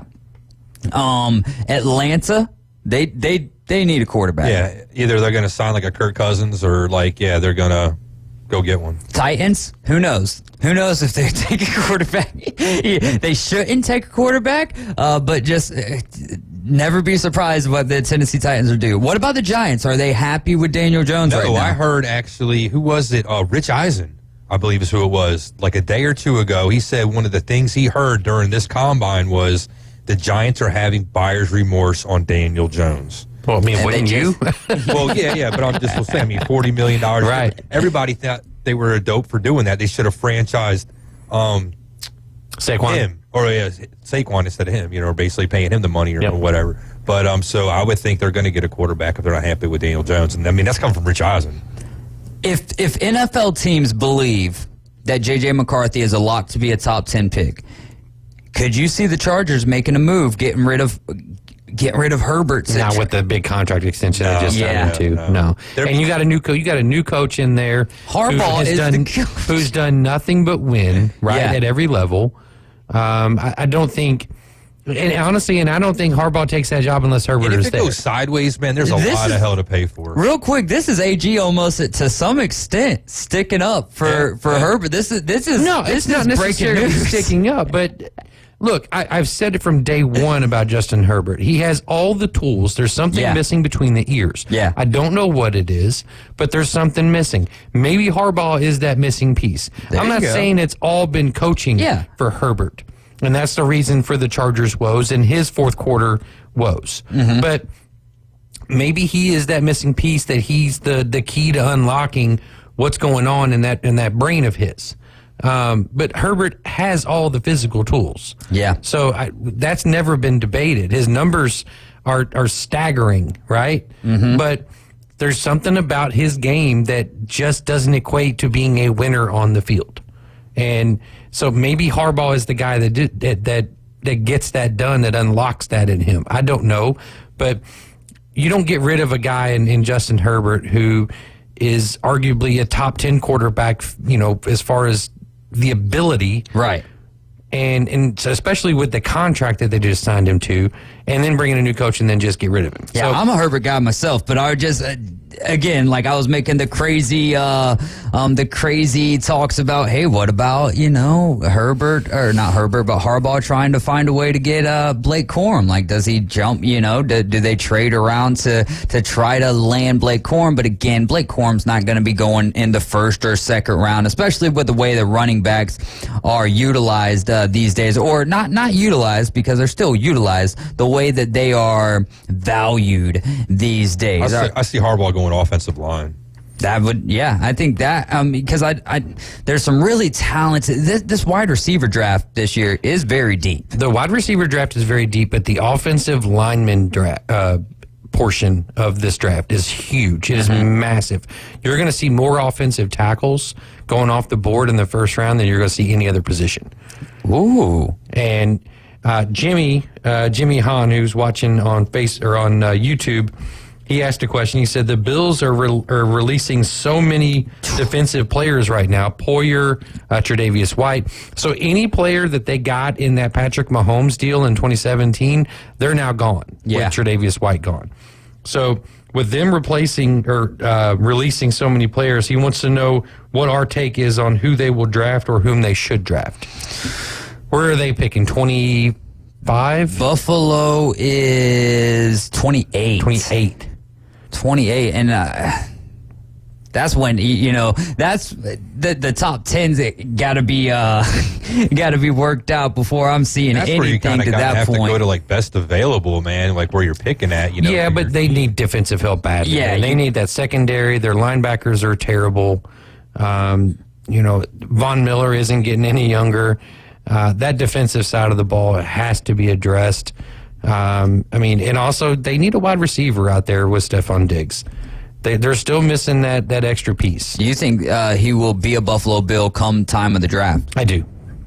I don't see him going anywhere. He talks a lot of stuff, but I don't see him going anywhere. Why would you leave Josh Allen? I just know that would have to be annoying. Right. Why would you want to leave Josh Allen? But I know that would have to be annoying if there's a reality of this, right? And I'm not trying to skip over the question, but I'll be honest with you. I don't got a great answer for you. I haven't even started looking at any of these guys. And even when I do, I'm going to be wrong about them. Like, this is, to be honest with you guys, like my true feelings on the draft is I have no idea. It's pretty stupid that people... It's not pretty stupid. Look, the guys who put the most time in it, if we want to, with Mel Kiper, they're wrong about half of it anyways. So it's fun, but I just don't know if there's much of a reality to what it is, especially what we're saying. But where would you like to see them go for the Bills to be successful, right? Right, and I think it's exactly what you said, like safety. You need to, it needs to be someone in the secondary. I think you can go with a strong cornerback, but I'm not going to, I have no idea who's going to be sitting there at cornerback and safety when you get to 28. You know what I mean? Like, I can't even tell you how many quarterbacks. None of us can really tell you what are the quarterbacks that's going to be falling in the top 10. We know more than likely Caleb Williams is going to be. Did we really expect the Houston Texans to do what they did last year? No. To go C.J. Stroud and then boom, hey, we're going to actually trade and get right back up there and go Will Anderson. And that is why I'm so content with just like sitting back, waiting, and watching these things play out. Because the Buffalo Bills, it is crucial though that they shore that secondary up, because I think that's where the issue is for them. The running game kind of got answered last year, so hey, maybe they make a signing and get a guy like Derrick Henry. But I think that James Cook did decent for him last year, but what I was trying to get to by getting away from that question was it would be annoying if I'm the quarterback and there's a reality of what's going on with Stephon Diggs in the locker room, and each offseason and each right after the postseason game that we lose, we're having to deal with, is Stephon Diggs happy here in Buffalo? Yeah, well, you guys mentioned you don't think Diggs might want to leave Josh Allen, but that has nothing to do with it, because if the team says, yo, dude, we're sick and tired of your BS, they might just move on from him anyway. Yeah, he's got nothing to say about that. And that's tough to say. I mean, if you're looking at a third wide receiver on a team, that's different. Yeah, that's different. But you're talking about arguably a top 10 wide receiver in the league. Some would say top 5. We've seen that happen before. People will get moved just because of their attitude. Yeah, I get it, but I don't think you, especially when there's nothing coming back, right? So say you were in the Bengals situation, and you had Chase and Higgins. Yeah. And Chase was all of a sudden running his mouth, and he was talking about this and all that. Okay, bye, Jamar. We've still got T. Higgins. We're good. Yeah, but y'all are one of the rare teams that's in a beautiful situation. What I'm saying, though, is that makes it all the more important to make sure that Stephon Diggs is happy, because it's him and a bunch of nobodies. But if someone is a person who's only happy when things are going their way, then I mean, at that point, that's like, all right. So let's say we're here in week 18, right, and we're having a great season. The Buffalo Bills are, but then you lose that last game, and Stephon Diggs was only targeted one time. So now going into the playoffs, let's say say that they don't have the bye going into the wild card. You've got a receiver who's, man, I'm still thinking about last Sunday that I only got targeted one time. Come on, Josh, you need to be throwing the ball to me more. Whereas, look at the Chiefs, man. We're getting close to the end of the segment. So what you got, Diggs, Coach? man? Imagine what you can get for him with the payroll. I mean, this is a wide receiver deep draft. Draft some wide receivers, get them on the cheap, use the money that you'd be paying for Diggs to help out on the defense, take care of a whole bunch of problems, get rid of malcontent, and maybe it's like addition by subtraction. Yep. Dude, they released a lot. Like I saw Jordan Poyer and Tre'Davious White, but Xavier Howard, this is just veteran DB is what I'm looking at. I was like, wait, some of these guys weren't even. No, but there was like 5 on the defensive side of the ball that they released today. So they got, about $15 million in cap space as well. So that could be a really good move as well. Then they cleared 5 more, so they look to be around $20 million, I think. Plus $2 million the 30 dead money that was added on. Yeah. Oh, yeah, and the salary cap just keeps on going up and up and up and up. But we are out of time I'm out of time for today. Caveman Rick and AG are going to finish off this last segment with you guys and take you all the way to your house. You're riding along with the Afternoon Underdogs. This is ESPN Northwest Florida. Just remember, Jesus loves you, and so do I.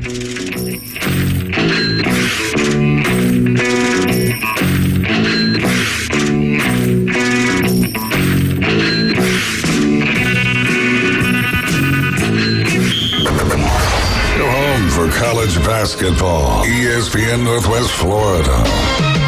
March Madness is nearly here, and the Auburn Tigers are punching their ticket. Three-pointer, clutch it in! This Saturday night, the number 13 Tigers host the Georgia Bulldogs inside the jungle. Cover starts at 5. Tip-off at 5:30 on your home for college basketball, March Madness, and the Auburn Tigers. ESPN Northwest Florida. War Eagle. This is Joanna with ESPN Northwest Florida with your Wednesday's weather. Tonight there will be a light breeze out of the north, mostly clear skies and 58. Mostly sunshine tomorrow morning, about the same at 71. In the afternoon and evening, mostly sunny and a gentle breeze right around 8 miles per hour with a high of 72. The same at 72 Friday, and we'll have mostly clouds most of the day except a chance of thunderstorms in the evening. This forecast is brought to you by Earthworks of Northwest Florida. Thank you for listening to ESPN Northwest Florida. Rely on it. Discover Kia at Bill Bird Kia. Stop by Bill Bird Kia during the President's Day sales event going on now and drive away the new 2024 Kia. Now offering 4.25% APR up to 48 months on the purchase of a new 2024 Kia Sportage. You get the perfect balance of comfort, safety, and technology. Bill Bird Kia is the home of the 20-year, 200,000-mile warranty. Stop by and see us at 2435 East 15th Street or anytime at BillBirdKiaPanamaCity.com. We'll treat you like family and give you the peace of mind you can trust. Offer from Kia Finance America for the purchase of a new 2024 Kia Sportage with $2,267 per month per $1,000 financed at 48 months. Quantities limited. No down payment required. Cannot be combined with other finance offers. The 20-year, 200,000-mile warranty is a Bill Bird Kia warranty. See dealer for complete details. Offer for well-qualified buyers. Must take delivery from dealer stock through 3/4/24. It moves fast. The High School Spotlight. Weekdays at 5:40. Let's do it. Sponsored by Barbaritos. ESPN Northwest Florida. And we are back here on ESPN Northwest Florida, 104.3 in Panama City, 101.9 in Port St. Joe. We are here in the doghouse. You're riding with the Afternoon Underdogs. I'm AG, along with Caveman Rick. We're going to take you home and get you out to the Orlando Magic game at 6 o'clock. So, Caveman, I don't know if you've seen this or not, but there's a young man who is taking the hockey world by storm in Connor Bedard. We're going to do a little bit of a PCB hobby takeover here real quick, going into the sports trading card world. Right on. Upper Deck is getting ready to release a flagship Series 2 product this week, and there is one particular card that people are going to be chasing, right? And there's only one of them in the entire run, and it's a Connor Bedard rookie. It's called a Young Guns, which if you're familiar with hockey cards, Young Guns is like a big-time insert, similar to what would be like a Kaboom in football, things of that nature, downtown, stuff like that. So This one particular card, however, carries with it a $1 million bounty. So if you are able to hit this card, whether you go and you purchase a box yourself at an LCS, or you get into a break on, where I'm at on Whatnot, or Fanatics Live, whatever it may be, Twitch, I think YouTube does it as well, TikTok. Is this kid the real deal to be worthy of the last $1 million hockey card was a Wayne Gretzky rookie, right? Is this kid the next Wayne Gretzky? I don't think he's the next Wayne Gretzky. I mean, the kid's really good. He's a generational talent, if you will, possibly. People are just overhyped nowadays, unfortunately. I hate to say it, but everybody wants to proclaim that they're going to see the next greatest thing, or, this kid coming up's the next greatest thing, what have you. And don't get me wrong, some of these, kids that have come up are, very good. We've seen in hockey guys like Austin Matthews now, Connor McDavid. I was going to say McDavid's one, going right? back to, even people like, I hate to say it, like Sidney Crosby and stuff that have come up and have done pretty well. And there was, high expectations, A lot of it comes, where you're landing as well. Like if Sidney Crosby wasn't fortunate enough to end up in Pittsburgh along with somebody like Evgeny Malkin next to him, he might not have had the numbers and the greatness that he had, playing for a franchise like that. So that's got a lot to do with it too. Bedard, though, seeing him play, and from what I've seen a little bit of him, I think we were talking to, maybe it was Andrew Weiss, one of our contributors here, about a month or so ago. And I, used the analogy that Bedard kind of reminded me of a young Brett Hull. And the way he looks at the game, the way he sees the ice, shooting maybe a little bit. The kids nowadays, especially like this Bedard, they have lots of different ways to release the puck off the stick. A lot different than more traditional, goal scorers or people from back in the day. We've seen all the trick stuff that people are doing now with putting a stick between the legs and shooting pucks and doing that kind of thing. And I think that's what's helping them out is the goaltenders, and a lot of people haven't caught up seeing that kind of stuff. But I think eventually it will. But like I said, $1 million on that card, it's marketing. It's just to get people to buy more cards. So I don't think the kid himself is actually worth that price tag on the card. Yeah. It's just the fact that they're making it that one of one. And, I mean, you can hang on to the card, too. You don't have to turn it in for the $1 million to get that card back. So, hey, if you want to hang on to it, if the kid ends up being the real deal, that card could end up being more than that, worth more than that in, say, 30 or 40 years. But you're gambling, right? That kid goes out and does something stupid, and soils his name. Now that $1 million card might be worth a penny. Too, Yeah, and we're in the cardboard. We're seeing that more and more, right? Like right now, there's a $500,000 bounty on the 2023 Bowman draft. Tom Brady, auto 12 out of 50, right? So they did a little insert, a special card, his number. Yeah, and so it's 12 out of 50. It's the gold one, and there's a $500,000 bounty. So if you're able to hit this card, you can turn it into these proprietors, and they will pay you $500,000. I'd offer to TB himself first and see if I can get more than that right off the bat. I don't know, man. I don't know either. Maybe. I'm just saying it's possible, right? Yeah, it could be. It could be. I mean, maybe he wants it, maybe he doesn't. But it's just interesting to hear somebody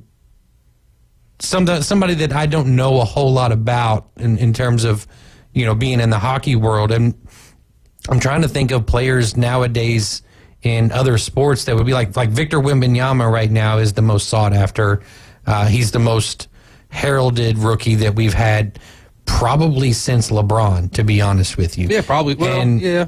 LeBron, I would say Yao so. Ming, As far as the guys hype, like that, like younger kids. Yeah. Yeah, and I'm not gonna lie, I've not watched a whole lot of live games of Wembanyama, but from what I've seen on highlights and reels and stuff, and that kid is absolutely phenomenal. Yeah. I mean, the defensive side alone separates him, I think, from the rest of the pack, but the ability that he has at his height is staggering, really. And so it just makes me wonder if somebody like a Bedard is going to be that. And you said Brett Hull, right? Which, Brett Hull's not Wayne Gretzky, but that's nothing to sneeze at, right? No, he's got good pedigree. I mean, his dad, Bobby Hull, was a great Chicago Blackhawk, the Golden Jet. I mean, the guy's got great genes he came from. There's worse names to be compared to is what I'm trying to say. Yeah, right? no doubt. But I mean, like I said, that's that's a pretty good person to be compared to. And that's just my comparison. Mm-hmm. I ain't heard anybody else. It's just something that I've seen that I noticed. I'm sure some other people might have a better comparison that's a little bit more accurate maybe than mine. Who's Bedard going up against in Blackhawk lore right now? Well, like I said, Bobby Hull, Jeremy Roenick, Stan Mikita, Kane. Let's see. I'm trying to think of who else from like all the years, like when they actually did pretty well. Like St. Patrick Kane. Because they had a run here not too long ago, right? Where they were really good. Yeah, like in 10 and 12 and was it 14? They won like 3, like on every other year. It was like them and the LA Kings. It was like Chicago won, then LA won, then Chicago won, then LA won, and it was kind of like back to back, like kind of taking turns winning the Stanley Cup there for a few years. Okay, so again, I'm not a big hockey guy. I like watching the Stanley Cup playoffs, but for me, when I hear Chicago Blackhawks, I think of Jeremy Roenick. Yeah, then that's just me. So do you think that this Bedard kid will surpass Roenick? Yeah, like as far as goal scoring and that kind of talent, probably so. Yeah, as long as he stays with the team that long, because he's got the talent there. Jeremy Roenick, I mean, he was a great goal scorer, but he was more of a name too, his personality, a character too, Yeah. And that's what made him a little bit more larger than life than like your normal average just hockey player. And then not to mention Chicago was playing pretty well in the early 90s when Roenick was having his heyday as well. So that did help too. I mean, when you're on a winning team, that's the thing Chicago has to do though now. They have to win. If they're going to stay like a mediocre team or they're just going to be bottom feeders, who cares what Connor Bedard does? A team like the Edmonton Oilers, they had the number 1 pick for a lot of years. They drafted a lot of number 1 players that everybody talked about thinking that they were going to be the next greatest thing. And unfortunately, it didn't come to fruition. Part of it was probably the team wasn't that great and they just couldn't keep great talent around and nothing just, got to be where everybody thought it would be. Those players moved on and, had other careers in other places. Gotcha. So we've seen the expansion with NHL, right? More's coming too, apparently. And more's coming, apparently. Now they're talking more expansion in terms of baseball. Vegas has put out the rendering for their new Oakland A's stadium, if you will. Could you see a team like the A's in baseball becoming what the Vegas Knights were in hockey? A destination for depends on talent? Ownership, man. Depends on what the team does. I hate to say it, but I mean, if the team's going to keep the same status quo where they're just going to be worried about analytics, play Billy Beanball, not spend any money or whatever, then no, it's not going to change a damn thing. Who cares if you're in a different location, you got a new stadium that looks really cool or whatever. If you're going to have the same philosophy and the same mentality, I don't think nothing's going to change. They need to go into Vegas with a brand new vision and outlook on a way to run the team, I think. If they do that, then hell yeah, I mean, it's Vegas. That city alone will be a draw to bring people in. And then if you have a good team on top of that people want to come play for and be a part of, then that just might even put you over the top out there, Yeah. But they have to do their homework and they gotta want it. And that's the biggest thing. I mean, being an A's fan or like a new A's fan or whatever, that's the thing that, I'd be looking the hardest at, and that's what they would have to sell me on if I was wanting to be a fan. Gotcha. So let me ask you this question, because this was posed to me probably a decade or so ago, if not more. There was speculation and rumor that Louisville, my hometown, was going to get an NBA team, right? Whether it moved there or it was expansion or what have you. Of course, all that got squashed. But I was posed the question, would you still be a Celtics fan if Louisville ended up with an NBA team? And I thought to myself, I mean, I would probably pull for them, but I don't think I could give up my team. Yeah. Right. And I had an interesting experience when the Tennessee Titans came from Houston. I was down at Western Kentucky University in Bowling Green, which is about 45 minutes north of downtown Nashville. And I saw a lot of fans, a lot of Titans stuff, a lot of Titans gear. Everybody was geared up for the Titans and happy and excited, and good for them. And I'm happy for them. But it just made me wonder, okay, who were your teams before that? Because you obviously weren't a Houston fan. You may have been, but you probably weren't. So did you just give up on your team and now you're a Titans fan because they moved there? It happened. Could you give up on on your team, if you lived in a city that welcomed a new franchise, baseball, hockey, what have you, could you give up on your loyalty to your team that you followed for however long? First, let me preface this by saying I lived in St. Louis, and I was there when the Rams came in '95, right? Mm-hmm. So I saw firsthand that there was people that were, quote-unquote, like Chiefs fans or something because they were from Missouri. And then once the Rams came to St. Louis, they changed their allegiance because it's like, hey, I'm from St. Louis. This is my town. This is where I live. Mm-hmm. This is my team now, and I'm going to be a Rams fan. So I could see that. Now, for me, okay, I like Philadelphia teams, right? Yeah. Now, if I was following a team that wasn't from Philadelphia, okay, in a particular sport, and then Philadelphia got that team or got a franchise for that sport in my town, I think I would still probably have a little bit of an allegiance to that prior team. But if I'm still living in Philadelphia, if I'm still living in that town, I think I want to be part of that.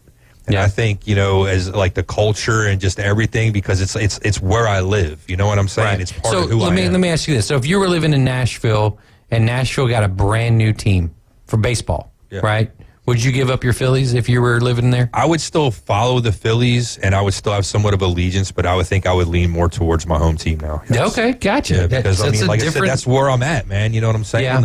And, that's where everybody's probably going to be talking about, and just, you want to be part of that. It's like the Jason Kelce retirement on Monday. Dude sitting there crying, his eyes out, and whatever, and, talking about the city of Philadelphia. And it's like, it's a tough place to play, but if you love the city of Philadelphia, boy, they'll love you back.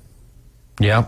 Well, Trey Turner, I think, can speak to that a little bit last year. No doubt. Kind of interesting to see what ended up happening with his year once the fans finally accepted him and kind of, cheered him on, and to see the turn and the 180 that he did and helping get you all to, as far as you all did. So quite impressive there. So I understand what you're saying. And like I said, I'm not knocking anybody if that's their choice, if that's what they want to do.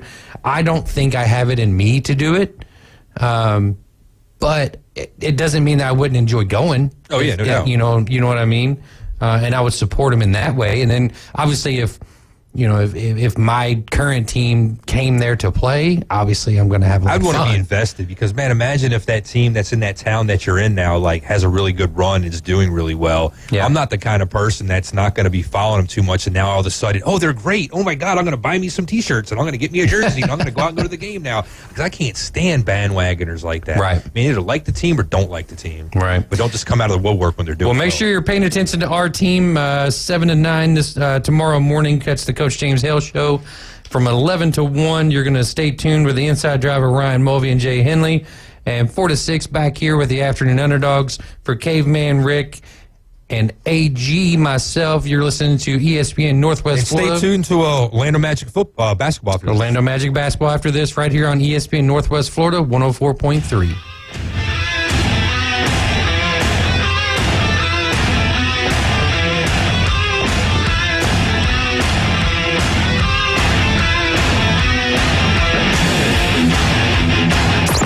The PCB Hobby Takeover with Todd. Mondays at 5:20 on ESPN Northwest Florida. That is a very high-end card and very rare. Todd talks about coins, trading cards, collectibles, and the amazing